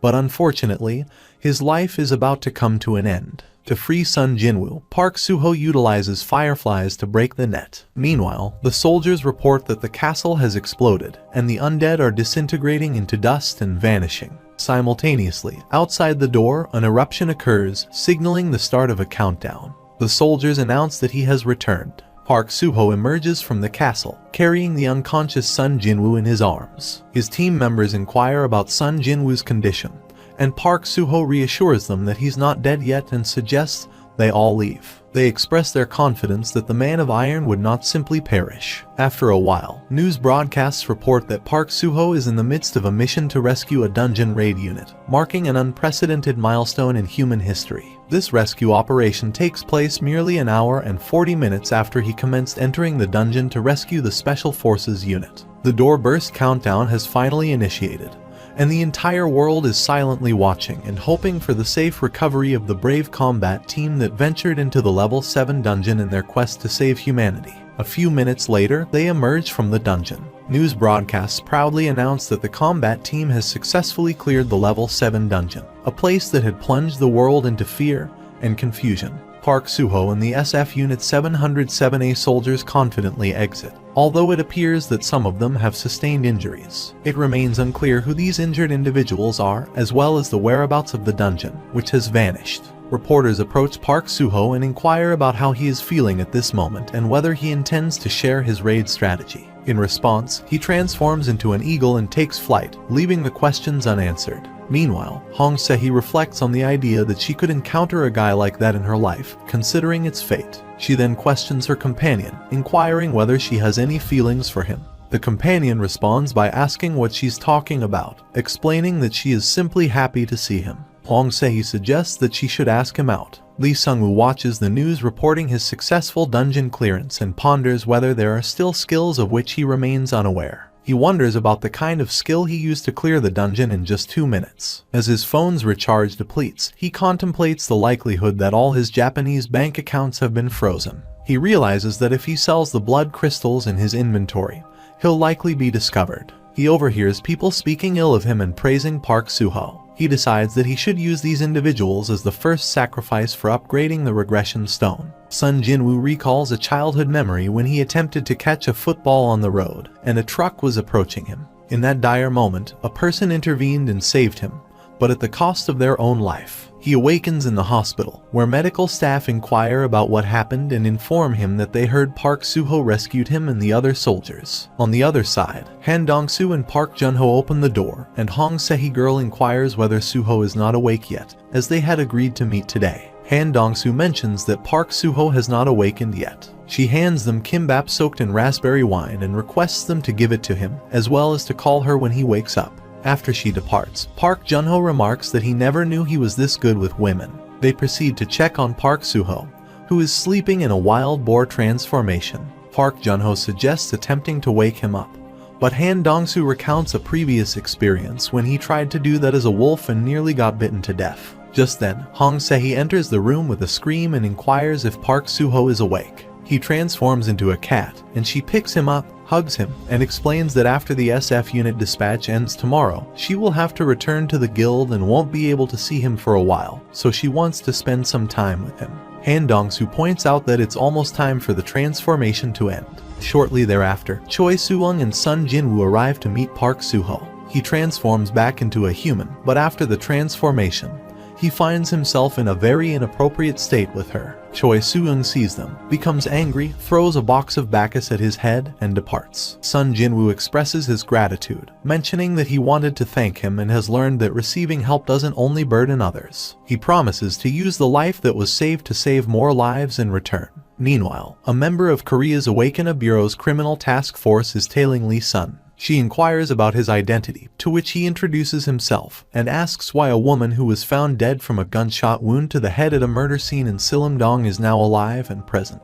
She becomes angry and transforms, turning into a lizard and subsequently killing him. Meanwhile, the director is engaged in a phone conversation. After he finishes the call, Kim Miso approaches and informs him that an order has been received from the Army's Special Warfare Command. The order entails disbanding the coalition and dispatching SF Unit 707A to the Level 6 dungeon in Seoul's Area 5. He acknowledges the urgency of the situation in Seoul. She adds that it's not just Seoul, the entire world is in turmoil. He expresses his weariness and mentions that saving the country is only enjoyable the first few times. She informs him that the executives are waiting in the conference room at the bureau and offers to connect via video. General Manager Kim is on the call and appears to be very distressed. He questions why he looks that way and if they all attended some boot camp. General Manager Kim responds by stating that there is a highly serious situation and insists that he must quickly come to the bureau. He states that trouble appears to be brewing in Russia. The director inquires if the Russian army possesses a stock of conventional weapons. If so, why are they doing this? He explains that the current scale of the monster wave, which originated in Harbin, has been assessed to exceed the capacity of conventional weapons. He adds, however, that the problem lies in the fact that if the monster's northbound route is altered due to nuclear weapons, the monsters destined for Russia will instead head towards North Korea. He mentions that the army is preparing for this possibility by dispatching and stationing the 1st and 3rd Corps at Paju and Dongdaean along the Imjin River. However, he expresses concern that if the wave combines with the monsters in North Korea and heads south, they believe it would be challenging to contain them with their military's firepower alone. He concludes, surely they won't head in that direction. The director inquires about the situation concerning their country's dungeons. He is informed that 14 dungeons have emerged in Seoul today, including 6 level 6 dungeons. He says the requests for combat teams to be dispatched have been pouring in, but other guilds are also facing a shortage of combat teams, leaving no solution in sight. The director remarks, "They're telling me there are 6 level 6 dungeons. It's a total disaster." He reveals that 2 special task force members who were investigating a suspect have been murdered, and the suspect managed to escape. The director asks, who is the killer? Are they an awakener? He responds they believe it is a vampire who has died and been resurrected 3 times. After a while, the next morning, the SF unit gets ready to depart and bid farewell to each other. Kim Miso suggests to Choi Soo-young that she should return to the detection team. She is told to be sent to the most critical area as she expresses her desire to become stronger. Meanwhile, news reports that Russia has dropped a nuclear missile. It is mentioned that they cannot say much when they drop a bomb on their land, but they eventually do it. The director suggests the need to strengthen the defense wall around Seoul, which belongs to the territory of the Shilla Guild and Goryeo Guild. They receive a request for cooperation has already been received from both guilds, and the break time is incredibly short. Moreover, there is a shortage of combat teams. However, the only person who can resolve this situation is Park Suho. They say that there are claims that he could handle all the dungeons in Seoul if he wanted to, but he has not taken any action. Additionally, there have been reports from the Guild Association that the Suho Guild is not contributing much considering the benefits they receive. After a while, Park Suho and Han Dong-soo are engaged in a conversation on a mountain.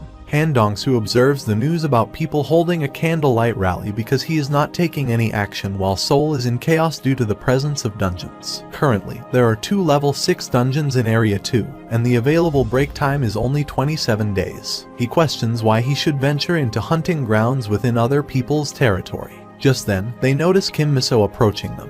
She informs them that a request for cooperation has been received from the Awaken Bureau. She requests them to listen to her explanation first, as there are several dungeons that they cannot contain without his assistance at the moment. Meanwhile, they witness an explosion in Suho land, and she questions whether it's the blood crystal power plant. Han Dongsu speculates that it might be Lee Sungwoo. People are heard saying that the injured should be taken outside, and some individuals are trapped within. Park Junho states that they cannot enter due to the fire. Jang Yishik arrives and inquires about the situation. Han Dongsu responds, suggesting that a blood crystal generation may have exploded. He suggests that they should prioritize extinguishing the fire. Then, Park Suho arrives and employs a water vortex, causing a whirlpool of water to appear in the sky. People begin to fall from the building. He immediately calls wyverns for assistance, and they are all saved by wyvern. Kim Miso inquires about what happened. Park Junho responds, suggesting that there may have been a problem with one of the blood crystal generators, but they won't have certainty until it's thoroughly investigated. She points out that although the DGB's blood crystal generators have occasionally caused problems, an explosion of this magnitude warrants assembling all the team leaders. Park Suho expresses his desire to construct a large moat around Suho's land. Park Junho questions if he intends to encircle the outer walls from Uijeongbu to Namyeonju with a moat. He raises concerns about the exorbitant cost of such a massive construction project. Park Suho jests that he will need to go earn money unless he happens upon a treasure dungeon or something of the sort. Kim Miso mentions the existence of a treasure dungeon, specifically a level 4 scorpion dungeon in Gwangju Field in the Gyeonggi province. This dungeon has 12 days remaining before it breaks, and it yields valuable items dropped every hour, with the potential to gather 4-5 blood crystals per person. She notes that the Scorpion Dungeon is currently under the management of the Goryeo Guild in the southern fields of Gyeonggi province. Interestingly, a cooperation request has already arrived from the Goryeo Guild. She explains that the Goryeo Guild's parent company, Goryeo Construction, boasts 50 years of experience in river construction, and by cooperating effectively, they can complete the construction at half the price. Jang Yishik expresses his desire to use this opportunity to thoroughly test his new strength. Myongjin suggests that if he wishes to do so, they could each form a party with the recruits in the guild. She assures them that during their absence, she will handle the contract negotiations with Goryeo Construction. The news broadcast announces that the Suho Guild's party of 5 has finally commenced their raid on Gyeonggi Province's Scorpion Dungeon in Gwangju Field. Meanwhile, inside the dungeon, they are engaged in a fierce battle against the scorpions, successfully defeating them and collecting the blood crystals. On the other side, in Mongolia, soldiers are confronting thousands of monsters heading toward their position. Simultaneously, in the Situation Room at the Scorpion Dungeon in Gyeonggi Province, an Awaken Bureau member enters and inquires of an operator when they expect Park Suho to exit the dungeon. The operator responds that there are 4 days remaining until the dungeon break, but they've heard that he intends to take his time farming the last boar before exiting. The Awaken Bureau member conveys this information to the director seated in the bureau, who instructs him to relay a message. When Park Suho emerges, he should be informed that Uijeongbu's Suho land is on the verge of being reduced to ashes, and his entire family will meet their demise. Meanwhile, in a meeting, an individual presents an image on the screen to the president. He explains that it's a picture of their front line captured by one of the drones, showing a recent meteor impact. He reveals that 3 meteors, each measuring 23 feet in diameter, crashed in Dongdaecheon Field, resulting in the annihilation of everything within a 4-mile radius, including the frontline operation area of the 11th Corps. He reports the detection of significant waves of dimensional energy at the moment of impact and mentions finding meteor summoning magic in Planet Aruka's Magic Encyclopedia. He says they initially considered the possibility that one of the North Korean returnees possessed taming skills, but they've now concluded that it's likely a vampire. He notes that a level 7 dungeon broke in Giseong not too long ago, and they suspect it was a vampire dungeon. They draw a connection to the vampire serial murder cases reported in Seoul, and believe that some of these vampires may have infiltrated Seoul. The president questions how vampires, who cannot be killed with their current technology, have made their way from Giseong to Seoul. Someone suggests that they should lock down all gates within Seoul. The news broadcast reports that the surging monsters have annihilated the entire 1st Corps subordinate unit following the meteor crash in Paju Field. Consequently, the 3rd Corps subordinate unit has decided to abandon their current frontline position, withdraw to the Seoul barriers, and regroup to halt the monster wave that originated in Kazakhstan. The Chinese government is initiating a tactical nuclear attack in the Xinjiang-Uyghur Autonomous Region. Simultaneously, the Russians have launched their tactical nuclear attack on Ulaanbaatar, Mongolia. The report also brings another breaking news update. Martial law has been declared in Seoul. Meanwhile, the director makes a call to Kim Mi-so, who is currently in Suho Land, Uijeongbu. He urgently advises her to evacuate the area if she wishes to survive. He explains that they are in the midst of a national emergency, and the 3rd Corps subordinate unit is currently retreating toward the Seoul barriers, with their location being near Uijeongbu. He strongly urges her to join that unit and make her way down there, emphasizing that if she misses this chance to leave, she will soon find herself surrounded by monsters. He reveals that there are plans to bomb Uijeongbu once the monster clusters there. Meanwhile, people are departing from Gate 34 when suddenly, Choi Soo-young arrives and eliminates a vampire who had just bitten a soldier. She instructs the team to set up all the equipment around the gate and stand by. She then enters the gate area and inquires if everyone from Suho Land has passed through, mentioning Sukja Lee and Kim Mi-so by name. However, she informs that their names are not on the list. On the other side, Kim Mi-so approaches Granny and emphasizes the urgency of their departure. Granny points out that Gunwoo's father and uncle have not yet arrived, and she questions how Kim Mi-so expects her to leave without them.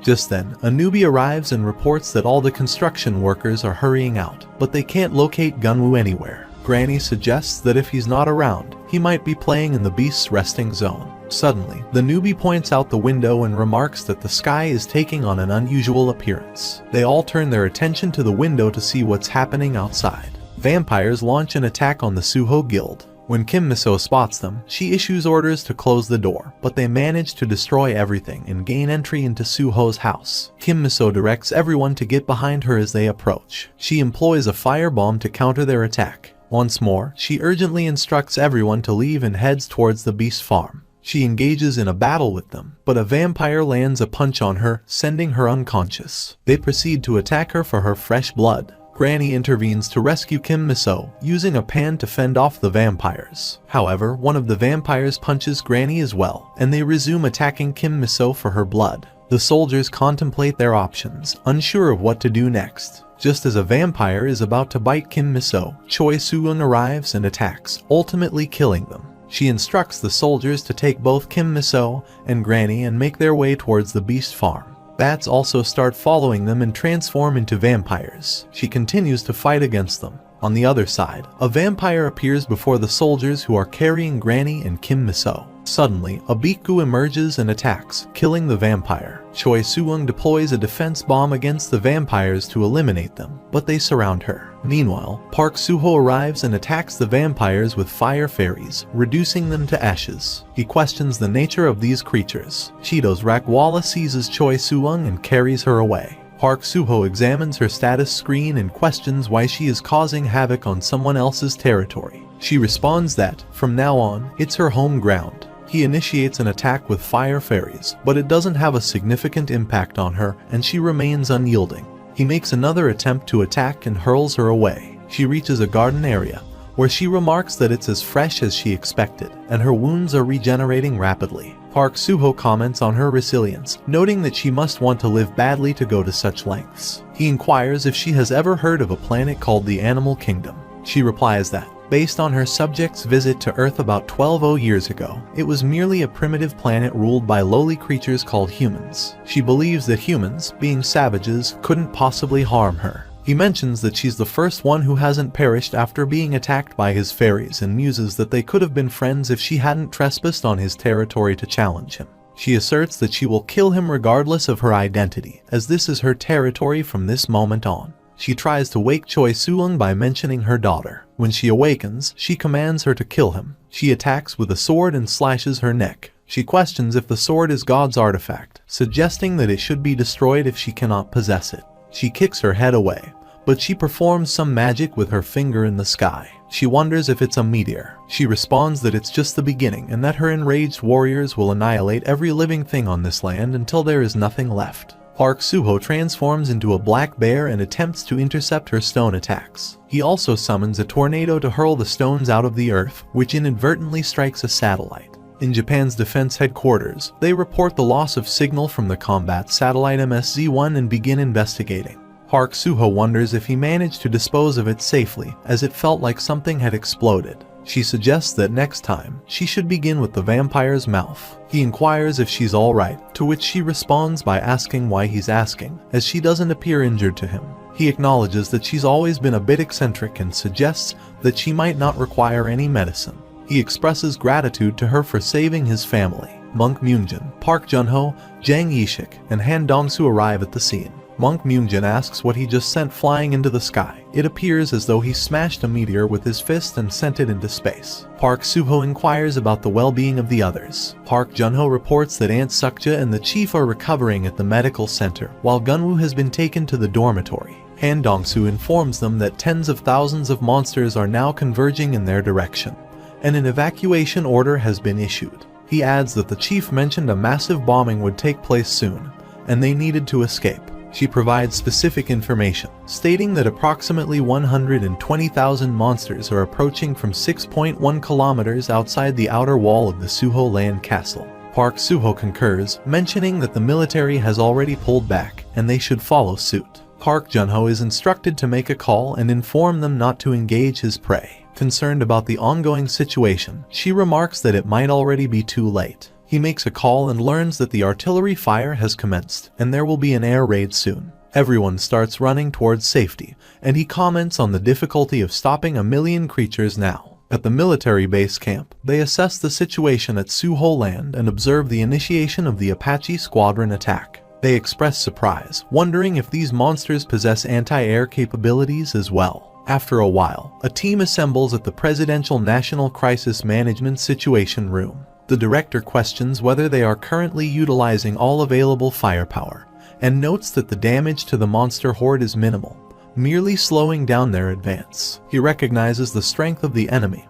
He seeks advice on what they should do. In response, they suggested that they issue an evacuation order for Seoul in case a massive meteor attack was to target the city. The director vehemently opposes this idea, emphasizing the substantial investment made in Seoul. At that moment, a person enters the room with the news that the United States has approved a nuclear strike, and a B-1B Lancer is launching from Guam. Their faces light up with excitement as they contemplate their survival. Meanwhile, the news reports that the approved warhead is a 10 KT nuclear warhead named Amazing Goodman, which is expected to be dropped in approximately an hour and 40 minutes. The designated drop point is the Olo-Nakyang Station Field. If it explodes at an altitude of 500 meters, it is anticipated to have a shockwave damage effect extending up to 4.26 kilometers. He says Seoul lies beyond the reach of the shockwave's influence. However, there are concerns about potential long-term radiation exposure, especially in Uijeongbu, where Suho land is located.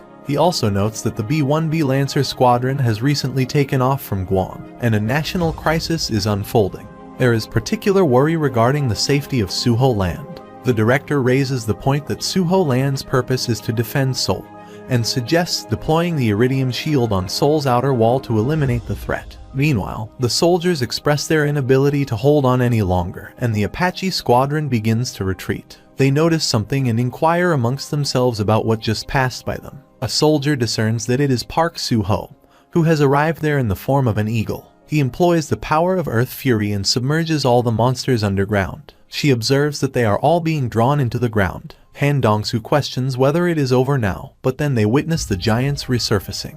Once again, he launches an attack on them, this time with tree trunks, and the monsters are being crushed by the tree trunks. Meanwhile, in the Blue House National Crisis Management Situation Room, a meeting takes place where they watch a video of Park Suho's battle against the monsters. The president inquired if Park Suho caused an earthquake and then initiated a fire. An individual informs him that the 120,000 monsters he was concerned about have been eliminated.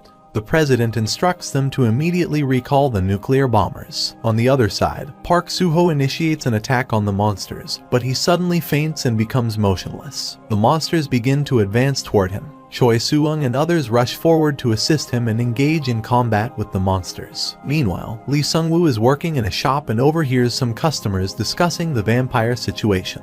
He checks the regressor's stone on a status screen and observes that living as Lee Sungwoo offers significant advantages for upgrading the regressor's stone, which he considers a positive aspect. He notes that there are only 298 more upgrades needed for the Regressor's Stone. As he checks his phone, he comes across news reports. He learns about millions of monsters descending from the north and the transformation of Seoul into a wasteland due to vampires. He also comes across news about Park Suho, who, with his earthquake skill, has exterminated over 1.2 million monsters heading towards Seoul. Lee Sung-woo is astonished by this news and contemplates whether it could be considered divine power. The story transitions to a flashback in Finland, near Kittilä, where an old man informs Lee Sung-woo that there is a rumor circulating. It speaks of a god who has emerged in the east, capable of summoning whirlwinds and shaking the earth to expel evil spirits. This god also provides medicine and daily sustenance, serving as a savior for vulnerable humans against evil. This savior bears a distinctive long scar on his face and is seen as a god of salvation in the realm of the deceased. The story returns to the present, and he ponders whether the old man's words held any truth. He reasons that the presence of a long scar on someone's face doesn't necessarily guarantee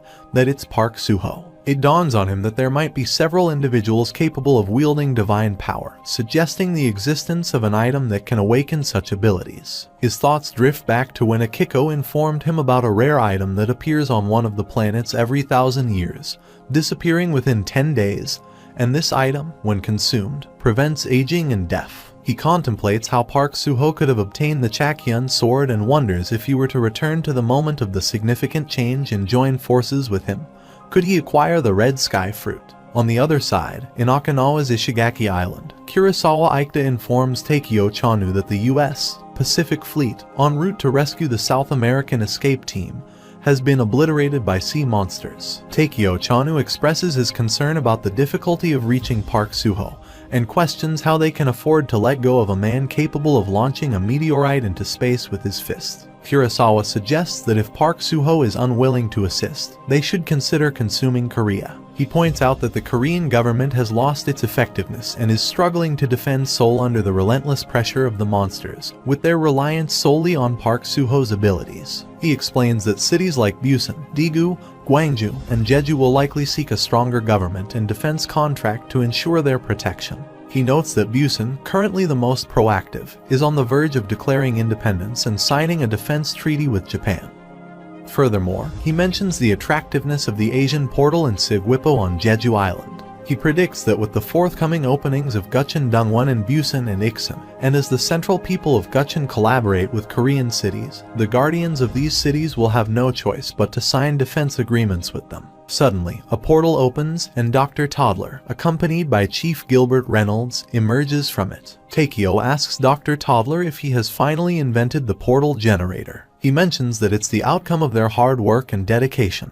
But currently, the generator can only accommodate 2 people, and errors occur when 3 or more attempt to use it. He expresses his excitement about sharing a plethora of interesting information with Park Suho, such as the reversion stone and new weapons designed for clearing the level 7 dungeon, among other things. Meanwhile, in Suho Land, all guild members are extracting bloodstones from the deceased monsters, and they are all tied up. Inside the house, the granny is weeping and remarks that it's sad to be this old, especially when everything now appears hazy. Kim Miso advises her to take her medicine 30 minutes after each meal. She exits the room where Choi Soo-young and Gunwoo are having their food and inquires about Park Suho's whereabouts. She responds that he should be with his guild members, cleaning up the field in front of the barricade. Just then, Park Suho arrives and asks if she is looking for him. She informs him that there's an official letter from the government that she would like to share. He questions the official letter's purpose, and she hands him a Guild 0 defense contract. She explains that if he signs it, Suho Guild's level will be elevated to level 0,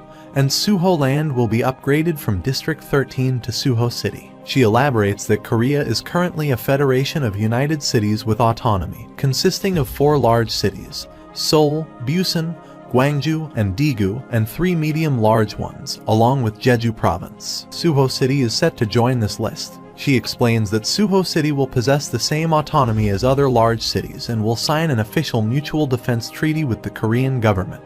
Choi remarks that it's a fancy way of implying they should remain within the country and concentrate on defending Korea. He asserts that he has no intention of leaving. She counters that this is precisely when he should state that he must frequently be out of the country. Kim Miso points out that essentially, the government is concerned about the absence of internal defense when he is not in Korea. She inquires if he is comfortable with being pulled in different directions by various individuals who require his assistance. He responds that he only needs to ensure the safety of his home. She assures him that he will be generously compensated for the support he provides, emphasizing that Suho City requires government backing as it is. She believes it is beneficial to mutually assist each other, considering that they are all neighbors, after all. He proceeds to sign the contract. Then, she introduces one more proposal. She suggests he hire her. Their surprise is evident. She describes herself as an ambitious woman and reveals that she holds an executive position at RCD. She promises that if he hires her, she will make every effort to bring in top-tier talent suitable for the prestigious Suho City. She states that she will submit an official job application within a week. He responds that it sounds good to him. She then informs Choi Soo-young that she has received orders to join the Special Task Force for Vampires. Choi Soo-young questions whether the issue with vampires has already been resolved. She explains that they continue to receive reports of murders that appear to be the work of vampires, which is why they are expanding the task force and providing the necessary equipment to address the situation. She mentions that she plans to stay overnight and join the task force the following day, as it is already quite late. Afterward, she heads to the shower and discovers vampire bite marks on her neck. Kim Miso contacts Mr. Chin and informs him that there is some commotion within the group regarding the search, seizure, and arrests. However, she mentions that the construction site is still robust. He says he heard that the use of defective materials in Suho City was a pretext to remove Mr. Jian from the group. She responds that they have temporarily addressed the issues with the power plant facilities, but there is a possibility of another explosion shortly. He says, unfortunately, there are limitations to what they can do with their current technology. He suggests that it would be more efficient if she were to reach out to Tesla in America. She inquires Sujin whether it wasn't the Shilla Group that initially constructed the Bloodstone power plant facilities in Seoul.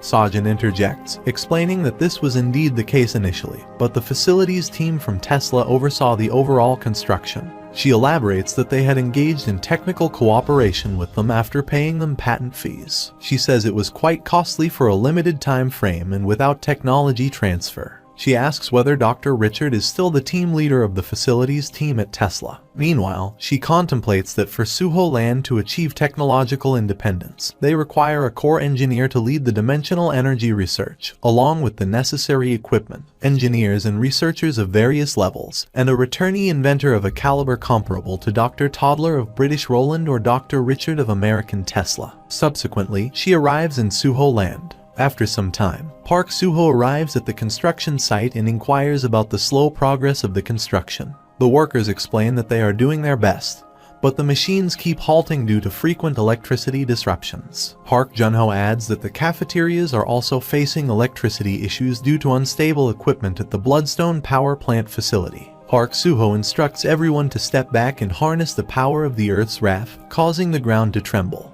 The workers identify it as the renowned Suho brand earthquake. Park Junho acknowledges that he might end up knocking himself out again.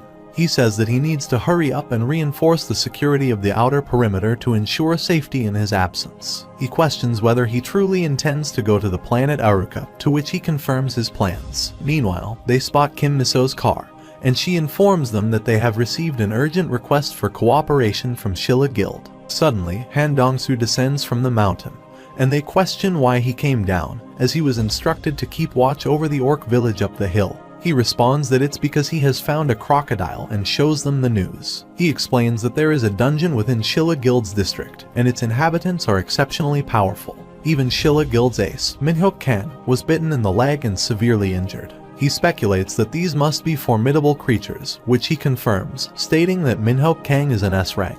She expresses relief at this news and informs him that this is the dungeon they need help with, as it is on the verge of breaking. He suggests that he should hurry, and she adds that Shilla Group is a company that possesses engineers and equipment related to the Bloodstone power plant facilities. She mentions that she has requested access to these assets in exchange for assisting them in clearing the dungeon, and once she finishes signing the contract, he joined them. He reassures her, stating that he believes it is on the verge of breaking and that he shouldn't be concerned about it. She clarifies that this assessment is from Shilla Guild's perspective and the actual break is still 8 days away. Additionally, there are 45 other dungeons to consider. She emphasizes that it is Shilla Group that is facing a crisis, so they should wait until they are contacted again. While they are in the midst of their conversation, a helicopter arrives at the scene. Han Dongsu inquires about its presence, noticing that their guild's name is displayed on it. She explains that DGB has sent it as a gesture of apology. Upon seeing the pilot, he remarks that he thinks he has encountered him before. She confirms that they had indeed ventured into a level 4 dungeon together back in Suho Land in Namyeongju. She identifies the pilot as Minsu Seo, who had worked on portal management at RCD. He emerges from the helicopter and declares that he will serve as the leader of the Suho Guild portal equipment team. She mentions that they have received a message from Shilla, and their president has only instructed them to read it and proceed. He inquires whether they can depart now. Minsu Seo guides them, saying this way and he will take him to the dungeon. He instructs them to begin filling the stream with water up to the point where the construction has been completed, as this area is intended for use as a crocodile farm. Park Junho inquires whether she has received any communication from Jang Yishik since he went to Jeonju. She recalls his admiration for the thousand-sword smith Sunpul Jang and mentions that he had always desired the honor of meeting him. She replied that he had not yet located him when she spoke to him earlier that morning. He explains that it was his first time visiting Jeonju and questions whether it is truly necessary to go to such lengths to search for someone, especially since sword craftsmanship seems unrelated to the Bloodstone power plant.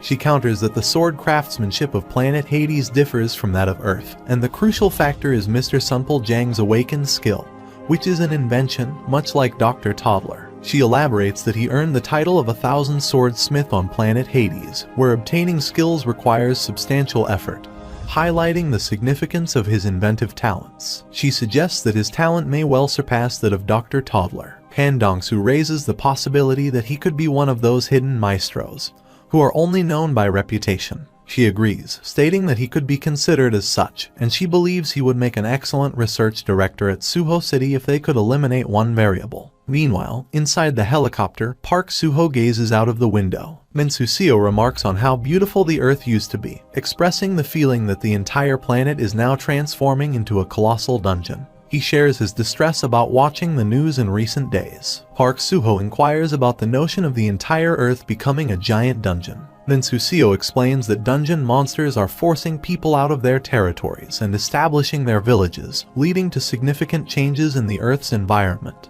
He notes that this phenomenon isn't limited to Korea, it's occurring worldwide. Park Suho realizes that to understand this situation, they must uncover the root cause of the Earth's deterioration.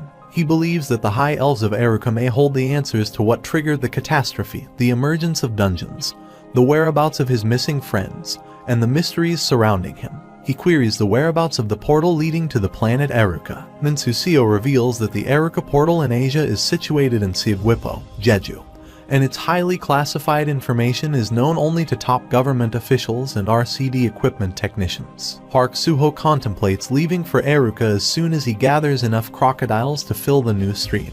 On the other side, Lee Sungwoo finishes his work at the shop and heads out, contemplating the idea of leaving Busan for the United States. He believes that there are many independent survivors scattered in the fields there, more than in Korea or Japan, and this would make it easier for him to upgrade his regression stone. He thinks that some of the large cities in the United States still possess enough power and intelligence to withstand 10 years of level 7 dungeon breaks and monster waves. He wonders if he could gain access to their intelligence by using his future diary as bait, which could potentially yield more advanced data about Park Suho. Meanwhile, Park Suho enters the dungeon, accompanied by Minsu Seo, who was initially meant to be dropped off at his destination. He feels a strange sense of familiarity in this place. Suddenly, they are ambushed by crocodiles. He immobilizes them by tying them with tree trunks. He swiftly takes them down, instructing Minsu Seo to eliminate every threat and collect their bloodstones. While exploring the area, Park Suho notices the claw scratches on a tree, recognizing them as Kuro's marks. He reflects that this used to be his territory and that he hadn't trespassed into Kuro's domain for at least a century before his departure. He asks about Mr. Kuro's identity. He considers him both a friend and a formidable rival. He speculates whether Kuro is searching for him and contemplates the events that might have occurred in this forest during his absence. Park Suho decides to use his searching skills, hoping that they might reveal something. As he activates the skill, he experiences brief flashbacks. However, the memories remain elusive, leaving him with a nagging feeling that he saw something important, even though he can't quite remember, and his level of recollection regarding the forest remains frustratingly low. Park Suho engages in combat with Lizardman, and upon checking his status screen, he identifies it as Lizardman's armor. He remarks that they don't belong in this place and employs his fire fairies to reduce it to ashes, obtaining a blood crystal in the process. He asks if he wants to revisit the world he once lived in before returning to Earth, to which Minsusio responds affirmatively while catching the blood crystal and noting its heat. Park Suho spontaneously begins climbing a tree, directing Minsusio to follow, and reveals that his house is situated up there. As they ascend, he comments on the unexpected nature of a place like this atop a tree. Upon reaching their destination, he describes the scenery as epic and explains that he used to come here whenever he needed a break from cave life. He points out some artifacts, finely crafted stone knives that resemble Stone Age artifacts. He reflects on the memories these artifacts evoke, realizing that they were created before the age of civilization. He contemplates the possibility that he had traversed through time and space, arriving on a random planet from the past, and laments the prospect of never reuniting with his old friends. Suddenly, Minsusio exclaims that he sees crocodiles in the river and suggests they catch them. He expresses doubt and questions whether they need bait. He secures him to a rope and lowers him into the river, claiming to have spotted movement underwater. He contemplates attempting to dunk him when a crocodile prepares to attack. He hurls an arrow at it, successfully subduing the crocodile and urging him to tame it quickly. Checking the crocodile's status screen, he discovers it to be a B rank and remarks on its lingering hostility. He acknowledges the situation's urgency as a swarm of crocodiles approaches their location. He proceeds to tame the crocodile and advances toward the others. While he suggests that his role in the situation is complete and requests to be released, he informs that he would be safer remaining suspended because another group of crocodiles is approaching from the forest. He employs a water fairy to control them. He explains that he cannot tame them if they are attacked. He instructs him to use a tornado to tame them as they descend. He initiates a tornado and expresses concern that they are in danger. He then opens a portal and dispatches all the crocodiles to Suho Land. He mentions that they are going to come live with him. On the other side, there's an issue with an excessive number of crocodiles in Suho Land, and their ditch digger has broken down. Park Junho contacts the Situation Room operator and requests them to convey to Suho that they need to halt the influx of crocodiles, as the situation has become chaotic with over 800 of them filling up the moat. On the other side, Kang Minhyuk watches a news broadcast reporting that Park Suho has successfully cleared a level 6 dungeon in Seoul's District 2 in just 4 days. The dungeon was on the brink of a break, making this achievement even more remarkable. Additionally, the man accompanying him, Minsusio, who had been stuck at D rank for years, managed to level up to C rank within those 4 days. Kang Minhyuk questions why Minsu, who works for the RCD, is accompanying Park Suho and speculates that they might indeed be government-affiliated individuals. Meanwhile, in KH Group's ace, Hong Sehi expresses her desire to leave. The manager reminds her that she is KH Group's ace and that the entire company supports her. But her sudden decision to quit without a clear reason raises questions. She explains that she wants to go to the Suho Guild. He speculates that the Suho Guild might be the government's secret subsidiary hunting unit,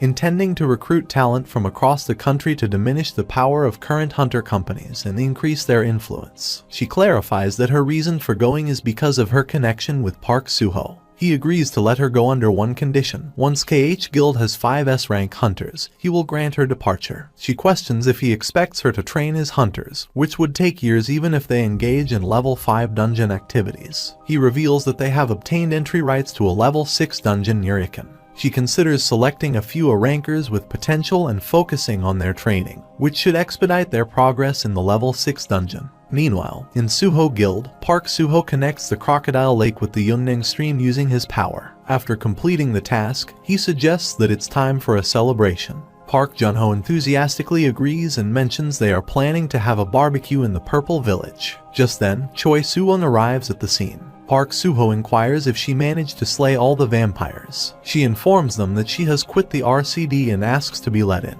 She specifies that she'll take room 305 in the officers' quarters and then proceed inside. Park Junho questions if Park Suho is planning to leave for Eruka. He expresses confidence in watching over their home. He vows to protect it with his life. On the other side, Sojin enters Kim Miso's office with a cup of coffee for him. She mentioned that she heard Suwon has joined their team. Kim Miso responds that she got fired from her previous position. She elaborates, explaining that she accidentally killed the defense minister during her vampire hunting mission. She expresses frustration about the situation, feeling that they are simply cutting her loose despite her exceptional perception skills. She also comments on the politics being filled with bothersome people. Just then, Minsu enters the room. Kim Miso asks if he has obtained what she requested. He hands her a box contained within a memory stone. While they discuss this, Kim Miso receives a call from Jang Ishik, who informs her that he has found Sunpul Jang. On the occasion of the completion of the Suho stream construction, Park Suho receives a call from Jang Ishik. He informs him that they are in Purple Village and he will head over right away. Sunpul inquires if he is coming, to which Jang responds that he called him a few minutes earlier and tells him to remember his promise. After a while, she mentions that Jang Ishik has found Sunpul and was in a market in Jeonju. He inquires how Sunpul was found. She replies that he'd received some intel that Sunpul enjoys drinking, so as soon as he arrived, he started looking for some market pubs. The story goes to a flashback. Jang Ishik goes to have some bibimbap in Jeonju when a person pushes Sunpul out of his bar and warns him not to come again. He thinks that the legendary returnee who fell victim to alcoholism. He goes near to him and suggests that he could pay that tab back in. He asks him to join him. When he holds his hand, he feels something strange and tells him to stay away. The story returns to the present, and he inquires if he can still work. She informs him that he spent 8 years on planet Hades after the catastrophe, where he earned the name the Thousand Sword Smith. He is a skilled returnee, and his expertise lies in invention. He might possess some of the answers he has been seeking. He then questions whether she has the memory stone. She shows it to him and mentions that RCD is allowing them to keep it for 2 weeks. He holds it in his hand and employs his searching powers. He asks Park Junho if he can stand guard there. She inquires if he truly wishes to go now. He replies that he wants to meet that guy. Meanwhile, Choi Soo-young rises from her seat and proceeds to the administration office. She inquires if everyone has left and questions the whereabouts of Kim Miso. Sojin responds that she has gone down to Jeongju with Park Suho as they have some business to attend to. On the other side, Monk Myungjin remarks that the more he upgrades his necrobills, the faster the infection spreads. He declares it's time to return to the Orc village now. On the other side, Kim Miso and Park Suho are in a helicopter, and she inquires about Granny Sukcha's whereabouts, wondering if she has been awakened. He explains that Granny Sukcha was awakened when they initially arrived in Namyangjo. The story delves into a flashback, where Granny is busy chopping vegetables in the kitchen. Park Suho approaches her and inquires about Granny's well-being. She mentions that she accidentally cut her finger while chopping vegetables and reflects on how she's been feeling old lately. Granny shares her various physical discomforts, such as deteriorating eyesight, trembling hands, back pain, and constant fatigue. Park Suho reassures her that she can rest whenever she feels tired and mentions that they can find food at nearby places. He then uses his fairy magic to heal her injured finger. Spotting some cheese on a plate, he asks if he can eat it. Granny warns him that it's poisoned due to the presence of rats and cockroaches, which she intends to eliminate. The story returns to the present. He remarks that it seems one of the rats or roaches she had poisoned has awakened. She asks if Granny Sukcha knew she was awakened. He explains that if Granny Sukcha hadn't been awakened, she would have died when she got attacked by that vampire. Minsuseo informs them that they will be landing at Jeonju City Hall in 5 minutes. Meanwhile, in Suho Land, a vampire is about to bite a girl, and Choi Soo-young intervenes, kicking the vampire. However, it's all staged. They explain that they are doing this for their YouTube video. After some time, Kim Miso informs Park Suho that Soo-young is in the news. He wonders why she's involved in an altercation with that kid. She explains that although they need to make money, she has been getting concerned about the increasing number of people coming in. However, she sees this as an opportunity and suggests making Soo-young the head of security. He agrees, saying it's a good idea, and decides to go along with it. After a while, they reach their destination. She states that they need to head up the hiking trail on Mount Godok. He asks if they need to be this careful. She explains that if word gets out that they want him, then he'll become ridiculously expensive, and they will never be able to afford him.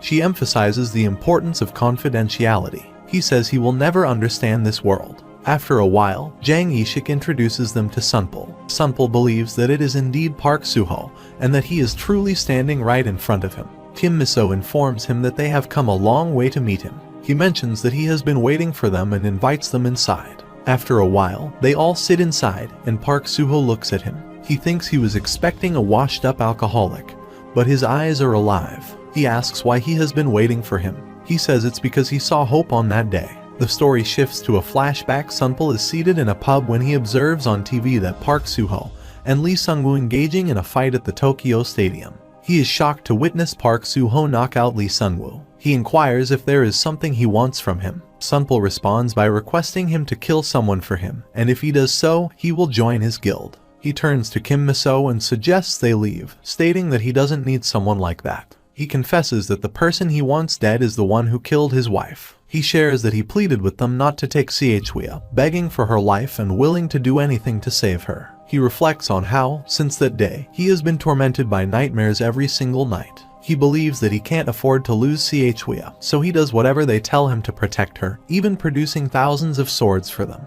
In flashback, he questions them about why he didn't bring her today either, wondering if she is very sick, and pleads to see his daughter. He mentions that they promise not to harm her, and he complies with all their demands. He requests that they return his daughter to him. He mentions that ever since that time, he has been consumed by thoughts of revenge and has developed PTSD, experiencing flashbacks involving swordsmen. Meanwhile, she inquires if that's the reason he fled planet Hades and has been in hiding since then. He confirms this and states that he will continue to search for him, with nothing on Earth capable of protecting him from his pursuit. Park Suho questions his strength and asks who exactly he wants to eliminate. He reveals the name of the person, Namgung Janchen, explaining that he was certain he could kill him after seeing his match with Lee Sungwoo. She asserts that he cannot kill him. He asks why not, and she clarifies that Namgung Janchen is the head of the Namgung family, one of the three major families leading the people of the Central Plains in Hades, and killing the leader of the Namgung family would provoke the entire Central Plains against him. He suggests that he could transform into an animal and sneak in for an assassination, ensuring that no one would know it was him. He responds that he doesn't need to worry about that, as it doesn't matter whether they know or not. After a while, she tells him to hold on because this isn't a simple problem. He responds by stating that a chief must protect the family of his clan members, and once he proves his worth, he will help him seek his revenge. Then, he performs some magic and presents a bow in front of him, instructing him to analyze it. He holds the bow in his hands and identifies it as a handmade wooden bow, noting that it's quite rare to find one like it today. He asks where he acquired it, and he explains that he picked it up in a dungeon. He further elaborates that this isn't a bow from the modern world and that his skill allows him to determine the age of objects up to 300 million Earth years ago. However, he can't determine the age of this particular bow. He identifies it as a birch bow made by an ancient civilization on Earth over 300 million years ago, acknowledging that it doesn't make sense. But that's his analysis. Park Suho contemplates whether the planet he is on is Earth. Continuing, he mentions that typically artifacts and jewels from dungeons are from Aruko or other planets, but he can't deceive the perception of a returnee from planet Hades. He suggests that if he can level up his skill, he'll be able to provide a more accurate analysis if he can ensure his safety. He then delves into the past, recalling that at the start of the catastrophe, when they were still researching the dungeons, the Ministry of Science and Technology, along with the RCD, destroyed all civilian research facilities and information, and silenced everyone involved. She acknowledges that this happened before she joined the RCD. He explains that all of Korea's core dungeon researchers and facilities disappeared to an unknown location, and researching the dungeons was banned. He was a low-ranking researcher in a facility in the countryside at that time, and he managed to escape to planet Hades just before they were about to receive special attention. He questions what the government was trying to hide. She suggests that there was likely pressure from external sources or deals with other countries, although they would have called it an agreement, considering they were still conducting research in the United States and the United Kingdom. He asks if Toddler didn't know anything, to which she responds that he wouldn't have told him even if he did. And she asks if he's sure they didn't conduct any experiments on him while he was there. He mentions that there is something off about Toddler and contemplates whether he should kill him. He replies by telling him to leave it to him. He'll analyze whatever he needs if he gives him some time. He hands him a stone and instructs him to analyze it. He asserts that this is a memory stone, even though he is aware that something is always said by the warriors of the Central Plains. He states that this stone embodies the desires of the people of the Central Plains, and it is referred to as the evidence of history by them. He maintains that it's a fragment of a planet, but simultaneously, it is the soul of the planet that remembers those who have left their legacy upon it. And legend has it that the sorcerers of the Central Plains are capable of using this to witness the achievements of great individuals throughout history. Park Suho wonders, does that mean the planet is watching me? He holds the stone and employs his power, and a screen displays that Earth 7 is observing him, and his data is being saved on Earth 7's server. He inquires, what is Earth 7? He pledges to investigate it, just give him some time. He reflects that thanks to Sunpal, he has finally discovered that the enigmatic entity is called Earth 7. He promises to appoint him as the head researcher of the Suho Guild. He rises to his feet and declares, let's seek revenge and assemble everyone. After a while, they all reach Suho land. Sunpal remarks that this place feels mystical. The more he sees, the more amazing it becomes. Park Suho inquires about Choi Soo-eun. Kim Miso explains that she's been getting sick a lot lately, so she advised her to take a day off and rest. He informs the others that he is planning on visiting planet Hades. Han Dong-soo expresses concern, stating that it's dangerous there without a guild. He elaborates, explaining that planet Hades is an eternal battleground, and the war between the Mammon and the people of the Central Plains never ceases. He clarifies that they didn't split the land in half, with each occupying their side, but rather divided themselves into separate clans, each establishing their territory. The Mammons are too savage to even consider visiting any of their camps, and the people of the Central Plains are aggressive, and tend to be exclusive, so they need to have a guide with them if they want to visit. He adds that he has a guide right here, pointing to Sunpal. Park Junho asks why he wants to go to planet Hades all of a sudden and what about Erika. Sunpal states that to repair Suho Land's Bloodstone power plant, they need ore from planet Hades, which is known as meteoritic iron. However, it's the primary mineral used in the manufacture of various weapons, so all exports of it have been prohibited. Jang Yishik inquires, so if exports are banned, does that mean they have to steal it? Kim Miso questions if there is truly no other option. He explains that he examined the Bloodstone power plant and found that it is breaking down because the proportion of alloys used in the core shield is incorrect. He mentions that the core components are also questionable. He asserts that if they truly want to resolve this issue, the best current option would be to replace those parts with ones made from meteoritic iron from planet Hades. Myungjin declares that he will join him, and he has heard that planet Hades is filled with elite martial artists whom Earth's rankers can't even compare to. If he could find just a single book on martial arts in one of their villages, it would be worth going there. Han Dong-soo and Jang Yishik are also prepared to go. Park Suho states that he supposes he could take one of them. He announces that he will give them a challenge, and the one who successfully solves it will accompany him to planet Hades. He instructs them to find a way to communicate with him from Earth when he is on planet Hades, emphasizing that if something he can't handle occurs while he is away,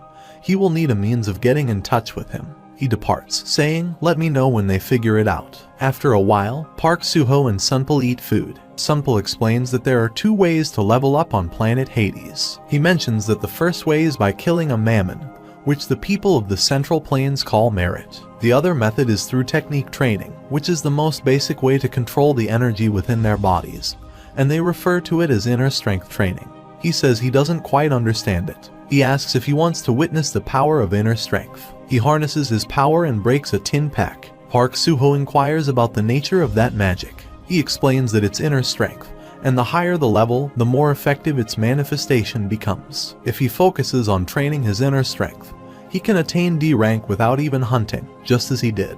He emphasizes that performing tricks like this is insignificant compared to having true control of his inner strength. He states that D rank awakened individuals on Earth would be considered commoners on planet Hades, while S rankers here are equivalent to first-class masters there. He mentions that he could throw a stone in any direction and knock over a dozen M. He adds that those at the peak class would be on par with SS rank individuals here on Earth, and the great houses have tens, if not hundreds, of them among their ranks. He says that they can leave the house without worrying about something happening, unlike him. He reveals that Namgung Janshin is an ultra-superior master who has pushed both his inner strength and outer strength to their limits. He responds with surprise, asking if he's telling him that he was able to achieve that with a 1-inch punch. He then asks what rank an ultra-superior master would be considered on Earth. He explains that there hasn't been anyone on Earth to reach that level yet, making it difficult to make a direct comparison.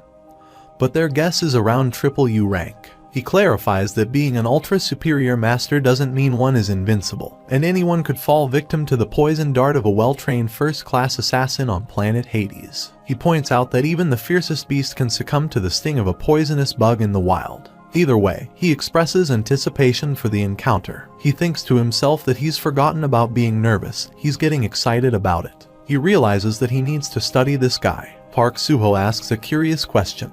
Why would someone who has accomplished enough to earn that name not be a respected figure on Hades? Why was his family treated differently? He explains that his wife, So-young, was the daughter of the Lords of Central Plains, and he often helped with repairs at her house, which is how they met. He reflects that it was the happiest time of his life, but that happiness didn't last long. The people of the Central Plains follow a strict class system, and when they discovered that a mere human had married the daughter of a lord and had a child with her, it led to the downfall of her family. His wife and her family were all killed. He continues, mentioning that he was able to save his own life and his daughter's life due to his fame as the Thousand Sword Smith. Park Suho inquires if he knows his daughter's whereabouts. He sadly admits that he doesn't even know whether she's dead or alive, and that he has been dreaming of revenge ever since. Suho reassures him, stating that he will seek revenge on his behalf. Just then, Choi Soo-young arrives. He questions why she isn't resting more. She begins eating and shows her sword to Sunpul, asking if he made it. He replies that he has forged quite a few swords in his day. He examines her sword and asks how the Soul Slayer ended up here. The story flashes back to when Kim Maleong of Ikan approached Sunpul. He tells Sunpul that he has risked his life to find him before he departs from planet Hades, and he requests a sword. He explains that, being from Korea, he has chosen a special sword for him. He implores him to promise to return alive and use the sword to protect their homeland. After Kim Maleong leaves, he realizes that it is not the right sword. The story returns to the present, and Choi Soo-young explains that the man who brought this sword back has passed away, and she is now its third owner. Sunpul reflects that Soul Slayer is one of the 6 swords he crafted after seeking revenge, and he cursed it with his grief. Soul Slayer can consume the soul of those it cuts and erode the soul of its master, and whoever wets its blade with blood will ultimately be killed by the sword. Choi Soo-young adds that she doesn't understand why, but this thing keeps crying out all the time, which is causing discomfort to her ears. She asks if he could fix it for her. Sunpul responds, explaining that Soul Slayer cries out as a warning whenever it's separated from its master or comes near a foreign species, and it cuts to the soul of its victims. He concludes that he will have to examine it more closely and decides to take the sword. Park Suho inquires if she finds bats suddenly appealing or if she has any cravings to bite people or anything like that. She admits that sometimes she feels like taking a bite out of him. She then questions what he means when he expresses his desire to journey to another planet. He responds by asking what's wrong with that idea. She reminds him of how he passed out when he initially returned to Earth. She points out that after he wakes up, his strength and dimensional energy are weakened, yet he still wishes to go to planet Hades. He insists that planet Hades might offer a different experience. She questions if he is willing to risk his life for a mere 50% chance, and he believes that someone will assist him to the hospital if he faints there. She expresses concern that he has been displaying signs of burnout and narcolepsy lately. Sunpul reassures her that he will find a solution. On the other side, Han Dong-soo, Jang Yishik, and Myeongjin are doing their utmost to discover a method for communicating from Earth to planet Hades. After a while, Park Suho receives an email from them containing their ideas, but he is dissatisfied with all of them.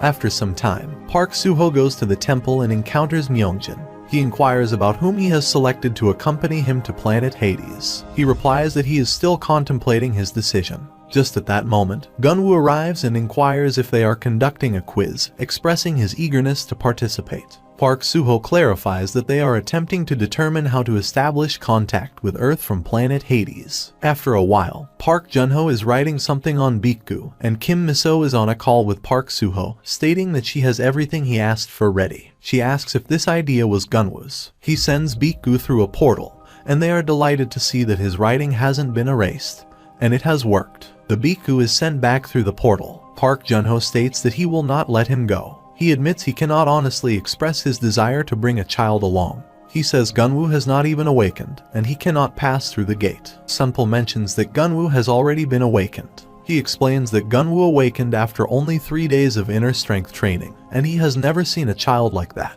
He adds that if he's not mistaken, Gunwoo is a prodigy and was born to be awakened. He may encounter someone like him maybe once a millennium. Park Suho agrees, saying he has witnessed it himself. Park Junho insists that he cannot take a kid to such a place. Sunpul mentions that he looked into Gunwoo's eyes while he was training and noticed the same look as in his daughter, Chwea's eyes. He states that if they do nothing to heal Gunwoo's broken heart, he will become an uncontrollable child. He suggests that if Gunwoo trains under a master on planet Hades and gains control of his energy, he will be able to manage himself. He acknowledges that the planet Hades is exceedingly dangerous. Park Suho encourages him, saying that life is a series of new adventures, and if they let fear paralyze them, they will never gain anything. He decides that he is taking Gunwoo with him to planet Hades. Meanwhile, at Japan's defense headquarters, Kurosawa Aikta is on a call and inquires about Park Suho's plans regarding planet Hades. The individual on the other end mentions that they have received an official request for cooperation from Suho City and asks for guidance on how should respond. He speculates that they are seeking access to the portal to planet Hades. He advises them to grant access. On the other side, Park Suho, Sunpul, and Gunwoo are prepared to depart for planet Hades and reunite with everyone. Kim Miso instructs Sunpul that if Park Suho faints while passing through the gate, he should bring him back immediately. Choi Sugun approaches Park Suho and warns him not to cheat while he is there. He playfully tells her to take care of herself and not to bite anyone. After a while, they depart via helicopter. Meanwhile, Kurosawa Aikta and Takeo Chanu are waiting for them on top of the building. Takeo Chanu mentions that it was very generous of him to let Park Suho use the gate. He remarks that if one can't defeat the enemy, one should join the enemy. Just then, Park Suho arrives and, without greeting them, moves forward. Sujin apologizes to Kurosawa Aikta for the chief's behavior, explaining that he is still not quite adjusted to polite society. Kurosawa Aikta assures her that there's nothing to worry about and that it's an honor to have them there. The three of them are about to enter the portal to planet Hades. Before entering, Sunpul provides them with a pill and explains that these pills will allow them to understand and speak the languages of planet Hades for 1 year. He tells them to take the pills now. They consume the pills and enter the portal. After a while, Park Suho hears water dripping, glances around, and wonders where he is.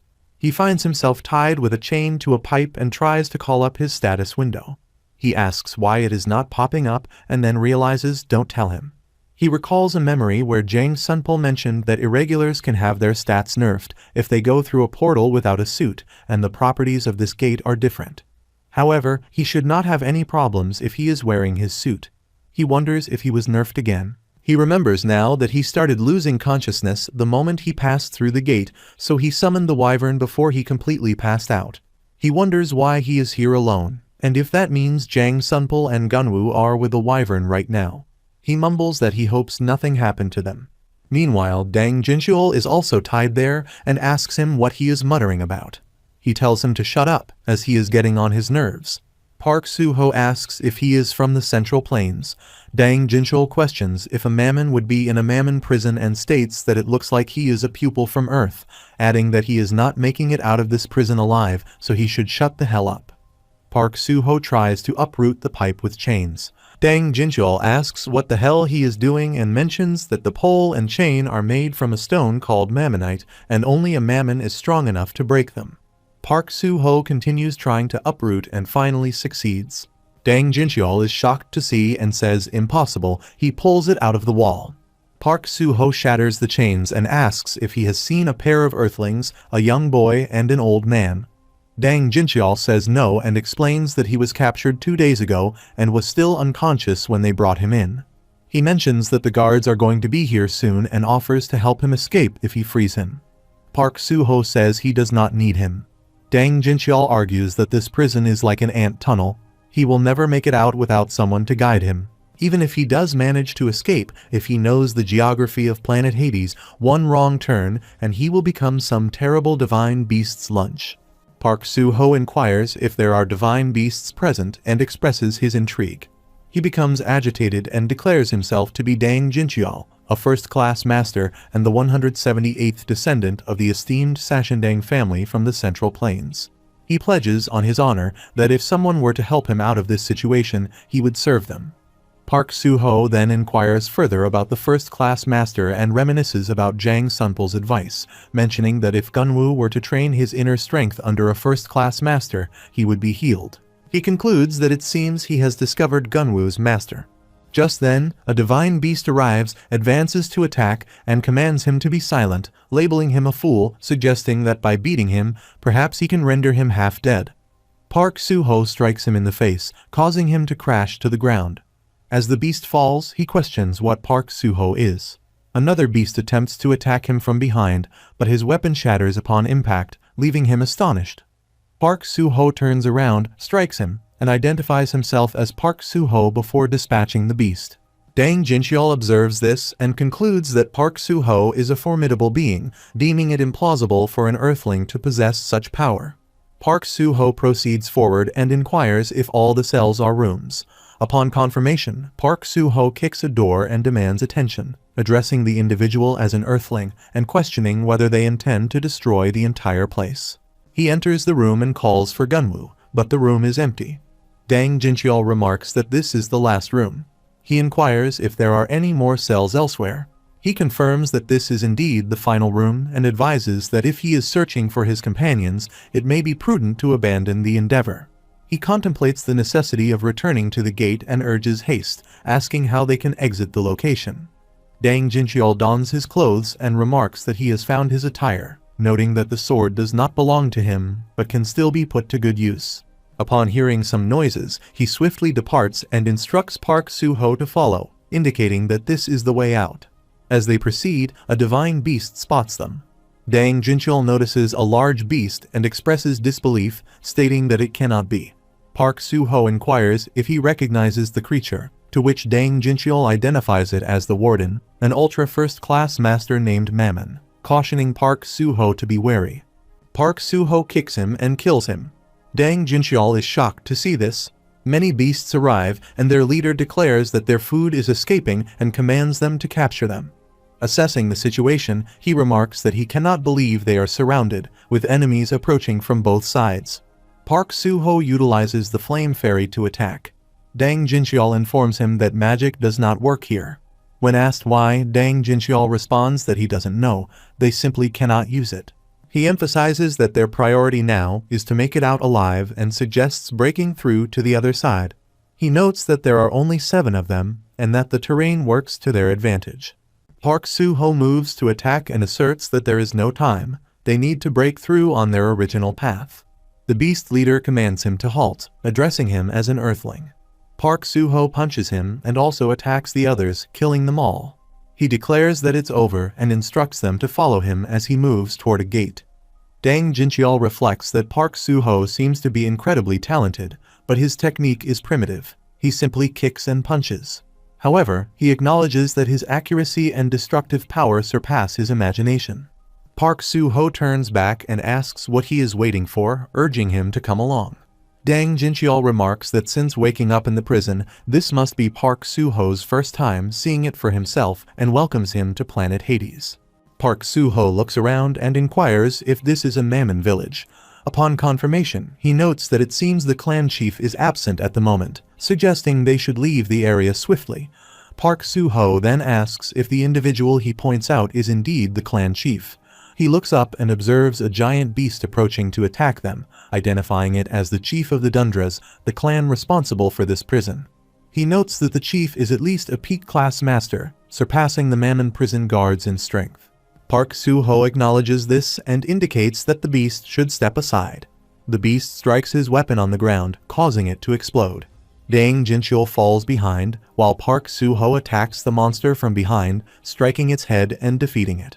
He inquires if the individual has seen a small child and an old man from Earth. He responds negatively.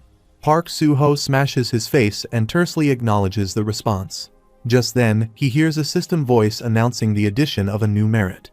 He is surprised and reflects that he still has the audio, speculating that his dimensional energy may only be jammed rather than completely reset. Turning back, he observes Dang Jincheol kneeling down and asks him about the meaning of the word merit. Dang Jincheol explains that it's similar to the dimensional energy he possesses on Earth. One can earn merit and level up by killing enemies. Park Suho questions if he can gain merit by killing enemies as well. Dang Jincheol responds with a proverb, one cannot catch water without a vessel. Park Suho seeks clarification on what he means by that. Dang Jincheol explains that to earn merit, Park Suho must first learn martial arts, starting with mastering the restorative breath and learning to utilize his inner strength. Park Suho acknowledges his words. Dang Jincheol expresses eternal gratitude to Park Suho for saving his life and for granting him the knowledge of his name. Park Suho asks what that name is. Dang Jincheol clarifies that it is his own name. Park Suho confirms, stating his name as Park Suho. Reflecting, he realizes he has never heard of Park Suho, noting that he would have known if such a powerful master existed on Earth or appeared after his return to Hades. However, he dismisses the thought, acknowledging Park Suho's current skills. Park Suho reminds Dang Jincheol that he saved him and now expects him to fulfill his end of the bargain by becoming his servant, as agreed. Dang Jincheol affirms his agreement and pledges to do his best to serve him well, acknowledging the shame he must endure for his family's revenge. Park Suho requests Dang Jincheol to show him the way to the gate to Earth. Dang Jincheol inquires about the gate to Earth. Park Suho explains that he needs to find his companions. He elaborates that the gate to Earth is a hellscape, a field of never-ending battle. However, with his King Gong skills, he can reach it within the hour, though he doubts whether his lord will be able to keep up.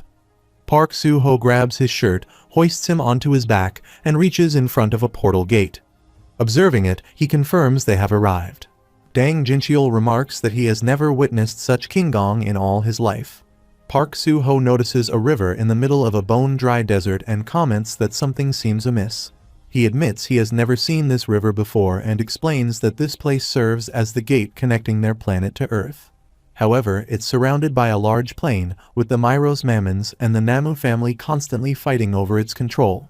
He notes that the river was not present when he previously used this gate in the past. Park Suho observes that the river was not present and ponders that if the wyvern had been successfully summoned, they would not have been swept away in the river. He considers whether he should check to see if they return to Earth, but worries that he might pass out on his way through the gate again. Dang Jincheol suggests that if there were a battle when he passed through the gate, perhaps there would be a witness. Park Suho then asks if the Namus are hostile towards Earthlings. Dang Jincheol responds that he would not say they are friendly towards Earthlings by any means, though they would not hold ill will toward them if unprovoked. He suggests that they will have to start with the Myros village and inquire about its location. Dang Jincheol asks if he sees the tower and lights across the village, but clarifies that he is not thinking of invading their village at the moment. Park Suho takes a long jump from there and lands on the other side of the river. He cautions to be careful, noting that the Myros are peak-class masters on a different level than the Dundras they just faced. Park Suho assures that he will return soon and warns not to attempt to run away, as he will find and kill him if he does. Dang Jincheol acknowledges that he has no place to run to, but acknowledges that even as strong as he is, facing the Myros will take some time. Park Suho moves on, stating that he will be back soon. After a while, he kills beasts and inquires if they have seen any Earthlings, asking if the cat has their tongue. A beast throws fire at him, but he retaliates by throwing his sword towards it, commanding it to shut up, causing an explosion. He places his foot on the beast's face and declares that he will ask one last time, questioning if they have seen a child and an old man come through the gate. The beast responds that he does not know. Park Suho then asks where the Chief Myros is, to which the beast again replies that he does not know. Just then, Chief Myros arrives. Park Suho turns back, sees him, and remarks that it looks like he's here. Chief Myros moves to attack him and demands to know who he is. He identifies himself as Park Suho. Chief Myros declares his intention to destroy him and launches an attack, mentioning that he has a lot of questions but doubts Park Suho wants to hear them. The system window notifies that the temple stone fragment is an accessory created by a god. Park Suho thinks about the status window. Chief Myros punches him, throwing him away, and vows to kill him. Park Suho stands up, laughs, and acknowledges that it's a temple stone fragment, realizing its significance. They both engage in a fight, exchanging attacks. Park Suho manages to kneel him down and asks if he has calmed down a bit, stating that he has some questions. He inquires if Chief Myros has seen a winged beast from Earth or not. He notices a stone around Chief Myros' neck and asks where he got this stone. Chief Myros responds that he got it from an Earthling. He reflects that the temple stone is a record of a revelation from God. After the revelation was decoded, the fragments of the stone pillar were spread around the world by the ministers, allowing all the awakened individuals on Earth to check their stats with the status window. This implies that once he is out of the temple stone's range of influence on Earth, he can't use the status window. Even if he has dimensional energy, it's useless if he can't open the status window. He checks the status window and realizes that he has obtained a temple stone fragment, enabling him to see the status window again. With access to the status window, he can use his skills once more. He employs the flame fairy magic and explodes Chief Myros into dust. He sees the status window and reflects that the wyvern still has not returned since the last summons. This suggests that it either escaped the area or went back through the gate. He considers using Trace, but realizes that he can't, and Trace is a skill that summons the memories of the ground, rocks, and trees. If the wyvern flew high up in the sky, the chances that he will be able to trace it are slim.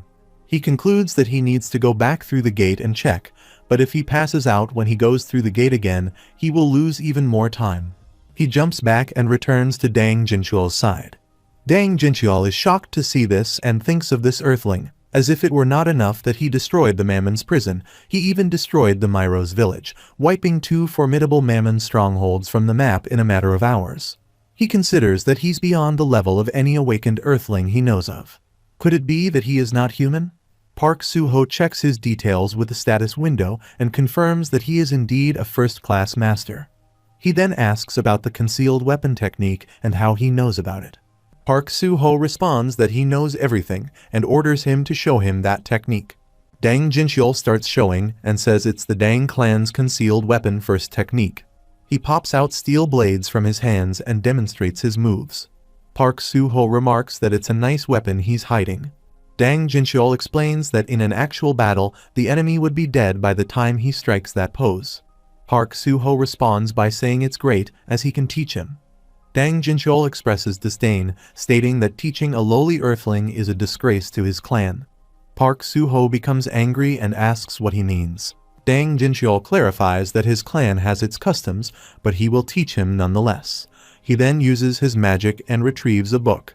Dang Jinchuo is shocked and asks what kind of magic this is. Park Suho explains that he summoned it from his inventory. Dang Jinchuo asserts that it's impossible. Arukian magic won't work here. Items and skills from planet Hades can be used on both Earth and Aruka, but everyone knows that items from Earth and artifacts from Aruka cannot pass through the gate, and the same goes for skills. He reflects that if that's true, then it means the temple stone is not from Aruka. He shows him a book and says he found it in the Myros village, asking what it is. Dang Jinchuo explains that it's the former King Yongdisen the Great's true/technique and questions why it is there. Park Suho asks if it is good. Dang Jinchuo responds that warriors consider the book that holds their clan's true/technique to be more precious than their lives. He adds that when the king disappeared a decade ago, his line died out with him, and he would never have imagined that he would find this here. Park Suho acknowledges that it's good and sends the book back to inventory. He mentions that he will give it to him later, as he needs him to visit Earth for him real quick. Dang Jinchuo asks why so suddenly. Park Suho pats him on the head, and he insists that his lord should at least give him the reason. Park Suho explains that he needs him to go to the control room on Earth and ask them if they've seen his nephew, and then he needs to come right back. Dang Jinchuo inquires about his nephew. Park Suho picks him up and confirms that he should just tell them he is looking for Park Suho's nephew. Dang Jinchuo agrees, and Park Suho throws him away. The system informs him that the wyvern has successfully hunted on the snow mountain. He thinks about the snow mountain. He is about to drown in the water and asks for help. Just then, a giant hawk comes and holds him in its claws. He wonders if that is a giant hawk or if he is dreaming right now. After a while, Park Suho rides on the back of the giant hawk and asks if this is the way to the snow mountain. Dang Jinchuo confirms that it is and asks if that is it. Park Suho affirms, pointing out the mountain. Dang Jinchuo, still captured in the hawk's claws, confirms that it is indeed the only mountain with snow in all of Hades. The hawk releases him, and Park Suho also jumps from its back. Dang Jinchuo falls to the ground badly, while Park Suho lands on the ground and observes the trace of the wyvern. He reflects that Gunwoo and Jang Sunpul are riding it. Suddenly, a high wave of water comes and breaks a mountain. Dang Jinxiao looks at it and asks where that stream came from. He tells Park Suho to get back, stating that it's dangerous there. Park Suho asks why it's dangerous. Dang Jinxiao explains that there's only one reason a stream like that would be flowing from the mountain: the creature that killed countless people of the Central Plains and Mammon. Park Suho asks about the wyvern and thinks it's in the cave, then runs toward the cave. Dang Jinxiao warns him not to go in, stating that it's the den of a 100-year-old python. Meanwhile, the wyvern and python engage in a fight and attack each other. Park Suho arrives there, attacks the python, and commands it to stop right there, addressing it as Big Snake. He throws it away and warns it not to touch his kids. Dang Jinxiao is shocked to see this, as are Gunwoo and Jang Sunpul. The python gets up again. Park Suho asks if it is the python. He gathers a lot of water and throws it toward him. Park Suho asks about a water cannon and expresses his desire to have it. He summons Barry, and a portal opens on the snake's head. The wyvern attacks the snake and kills it. Park Suho also kicks it and tells it to get up, but it is dead. He wonders if he hit it too hard. The wyvern moves to eat the snake, but Park Suho stops it, saying not to eat it. He understands that it wants revenge, but if it bites the snake now, it's a goner. The bear moves to leave from there, and Park Suho asks where it's going. The bear sees a little snake and holds it to eat. Park Suho repeats not to eat it. The little snake pleads for help. He is shocked and asks who said that just now. The little snake says he doesn't deserve to die and begs to be spared. He asks if it knows how to talk. The little snake explains that he will ascend to heaven as a dragon in just 100 days, and he can't die now, not like this. He assures that he is not going to kill it. Dang Jinxiao arrives and inquires about the discussion, stating that the python has been alive for 100 years and its jewel possesses a century's worth of power. He then questions if it is the jewel they are discussing. Dang Jinxiao asserts that the jewel is the elixir of immortality and remarks on the countless individuals who have perished attempting to obtain it. He emphasizes the importance of handling it carefully.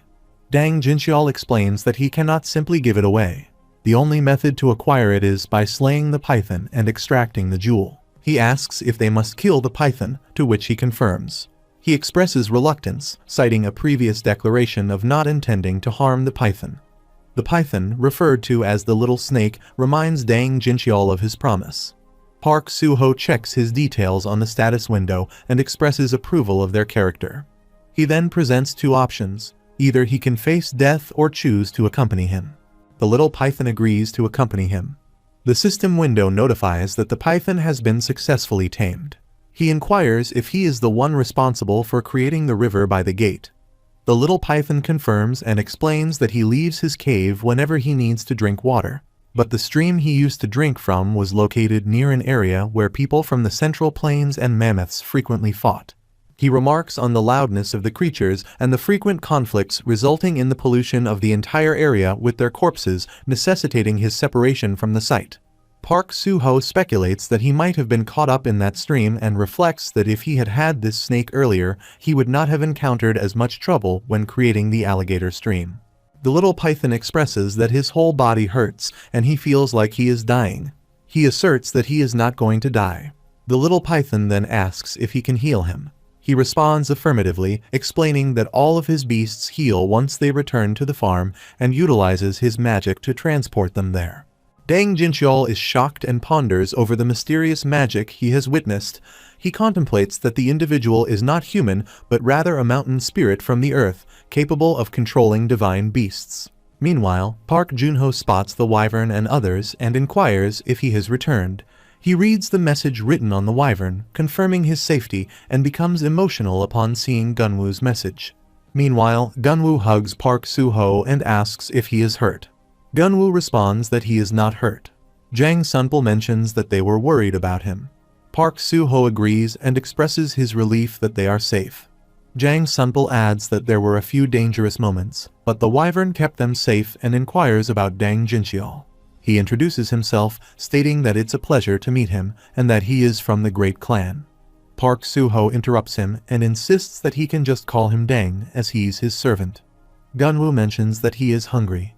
Park Suho agrees, saying, "Alright, let's get a bite to eat," and sets a table full of delicious food. Dang Jinxiao is shocked to see this and comments on the mysterious magic. Meanwhile, some people come to the village and observe the bodies of dead monsters. Their leader asks what happened here. The servant explains that the Dundra village was desolate as well. He reflects that the Namus have been in conflict with the Eroses and Dundras for the past 700 years, and both of these clans were thriving until yesterday. Now they have been exterminated, and this scene resembles the aftermath of a great natural disaster. He wonders who could possibly have done this. Meanwhile, Park Suho inquires about the duration of their separation. Jang Sunpul responds that it has been a little over 3 days.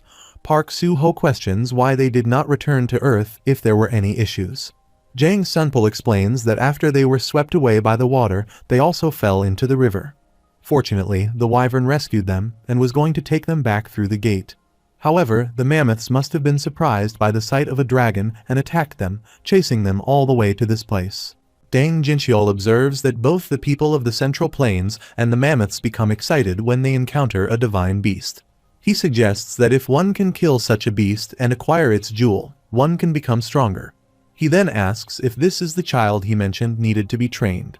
Park Suho confirms, saying yes, that's correct, and introduces Gunwoo to greet them, stating that he is his new martial arts teacher. Gunwoo greets them, introducing himself as Park Gunwoo. Park Suho adds that they can begin the class now if Gunwoo is finished eating. Dang Jincheol reflects on the act of teaching the ancient secrets of his clan to a mere human and contemplates how far the Sashandang clan has fallen.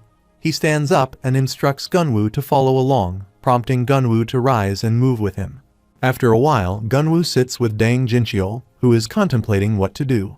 It doesn't appear as if Lord Suho knows anything about martial arts anyway, so it should be sufficient to teach him the restorative breath if necessary.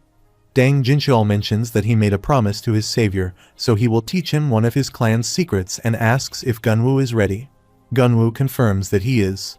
Dang Jincheol reflects that this child already possesses inner strength, albeit weak, and it is not merely a fluke. He has been trained. He then inquires if Gunwoo has learned restorative breathing. Gunwoo points to Sunpul and says yes, his teacher over there taught him. Dang Jincheol ponders that an earthling taught him that and instructs Gunwoo to hold out his hands. He holds out his hands and reflects that he has only just begun, yet he has already learned the basics. Since he has been awakened, he will see if he can enhance his Kai, and if it's pure. He believes it's as if he were a newborn babe in the perfect state to master martial arts. Gunwoo remarks that this feels weird. Dang Jincheol reflects that his sensitivity to Kai is extraordinary, and at least concerning his inner energy, he's a natural talent. He considers that the gods have taken pity on his clan and sent them a prodigy. He thinks Gunwoo could be the key to their future, but he possesses an explosive vitality that may burst forth at any minute. He wonders what kind of emotional scars this young soul may have been afflicted with. He reflects that if he cannot suppress this vitality with his inner strength, his extraordinary ability may end up being his downfall. He states that he has changed his mind for Gunwoo's sake. He won't simply teach him the secrets of his clan. Instead, he will teach him all he knows about martial arts. Gunwoo expresses his gratitude. Dang Jincheol explains that there is one problem. His clan is not welcoming to outsiders. Only members of the clan may continue their line, and if Gunwoo were to marry someone from their clan, they could solve this issue. However, he has no daughters. Gunwoo asks what he means. Dang Jincheol clarifies that he has made a great decision. He will adopt Gunwoo and instructs him to repeat after him. Gunwoo will hereby be known as Dang Gunwoo. Just then, Park Suho kicks him in the face and throws him away. He mentions that he instructed him to teach martial arts, then went ahead and adopted him, saving this individual for no reason. He asks if he has passed out and tells him to wake up. Gunwoo ponders about Dang Jincheol. He feels he has heard that name somewhere before but can't recall where. He isn't sure if Dang Jincheol is a master, but he finds him to be a funny guy. Gunwoo reflects on his uncle, a really strong man, and his father, a very good person. He doesn't remember receiving love from his mother, but felt he was receiving enough from his dad, who was always depressed with a face covered in scars and constantly worried about money. His dad often cried in hiding, portraying him as a weak man. He reflects that he did not want to become a weak man like his dad. One day, an uncle who looked younger than his dad appeared, and despite his uncle looking just as weak, he witnessed his uncle defeat Hiro, his idol, even after he transformed into Mammon. His uncle became the strongest man on Earth and the strongest man in mankind, and everything changed after his uncle arrived. He desired to become strong like his uncle, but as a child, he couldn't enter the dungeon. His dad simply told him that he had to go to school and study. He wonders who goes to school these days, as he can't become strong just by studying. However, an opportunity presented itself. The story shifts back to the past when he meets Sunpul, who asks if he must be Gunwoo and comments that this is what he calls a power outage. Gunwoo reflects that he likes the warm feeling that comes from deep inside his stomach, and every time he eats breakfast, he feels it clearly. He inquires if he can become stronger with this sensation. Sunpul responds that if he wants to become stronger, he must learn martial arts from a master on the Hades planet. Gunwoo considers that if he learns martial arts, he might become stronger than his uncle without having to enter a dungeon. He recalls seeing his uncle faint just as he passed through the gate, which was shocking since his uncle, who was like Superman, had fainted.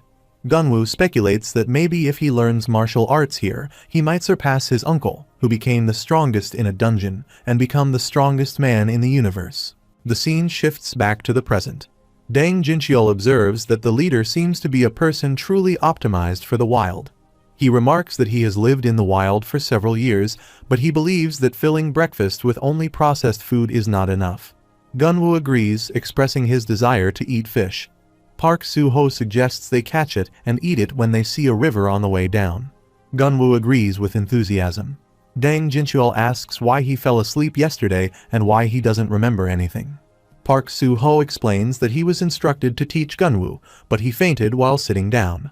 Dang Jincheol finds this matter strange and inquires if D Hyup, who claimed to be Gunwoo's inner strength teacher, is a student of Hades' Confucianism and what his honorific name is. Sunpul clarifies that he is not a martial artist, he is just a tinkerer. He inquires if Sunpul works as a blacksmith. Sunpul responds that it's been a while since he has done that, so it's not something to brag about. Nevertheless, since it's been a while, he thought he'd give it another shot. He shows his weapon and requests that they take a look at his daggers sometime, as it has become very dull due to lack of maintenance. Sunpul agrees to do that. He asks why Sunpul came to Hades, and if there is any reason other than training his nephew in martial arts. Park Suho responds that it's about seeing proof of history and seeking revenge. Sunpul is shocked to hear this. Dang Jincheol asks about revenge, questioning who it's directed towards. Park Suho asks if he said that the man's name was Namgung Jangchen. He inquires if he mentioned that the target of his revenge now is Namgung Jangchen, the head of the Namgung family. Park Suho acknowledges that statement and inquires if Sunpul knows that individual. He advises him to refrain from speaking, mentioning that if he were still a member of the Muram Alliance, he would have attacked immediately. Park Suho asks if Sunpul understands the implications of this. Park Suho then asks if he is suggesting that he wants to be killed and questions if he suddenly desires death. He chuckles and clarifies that's not what he meant to imply. Sunpul queries if he mentioned the Muram Alliance. Park Suho confirms, stating that 1 year ago, Namgung Jangchen became the 27th Muram Lord. He speculates if it's Namgung Jangchen who holds a grudge against Sunpul, not his lord. Sunpul agrees, confirming that Namgung Jangchen is his former master. He adds that his name is Jang Sunpul, and he was also known as the Thousand Swordsmith of the Namgung family. Dang Jincheol identifies the man as a legendary craftsman, the Thousand Swordsmith Jang Sunpul. Sunpul acknowledges Brother Tang's warning, suggesting he should be careful of what he says when they are out there, as making a lot of noise could hinder their revenge. Park Suho dismisses this unnecessary worry and asks if they can hear the sound of a waterfall over there. He suggests they go over there and catch some fish. Gunwoo expresses excitement, but Sunpul intervenes, addressing Park Suho as leader and cautioning against it. Dang Jincheol reflects that the disappeared Thousand Swordsmith has returned for revenge.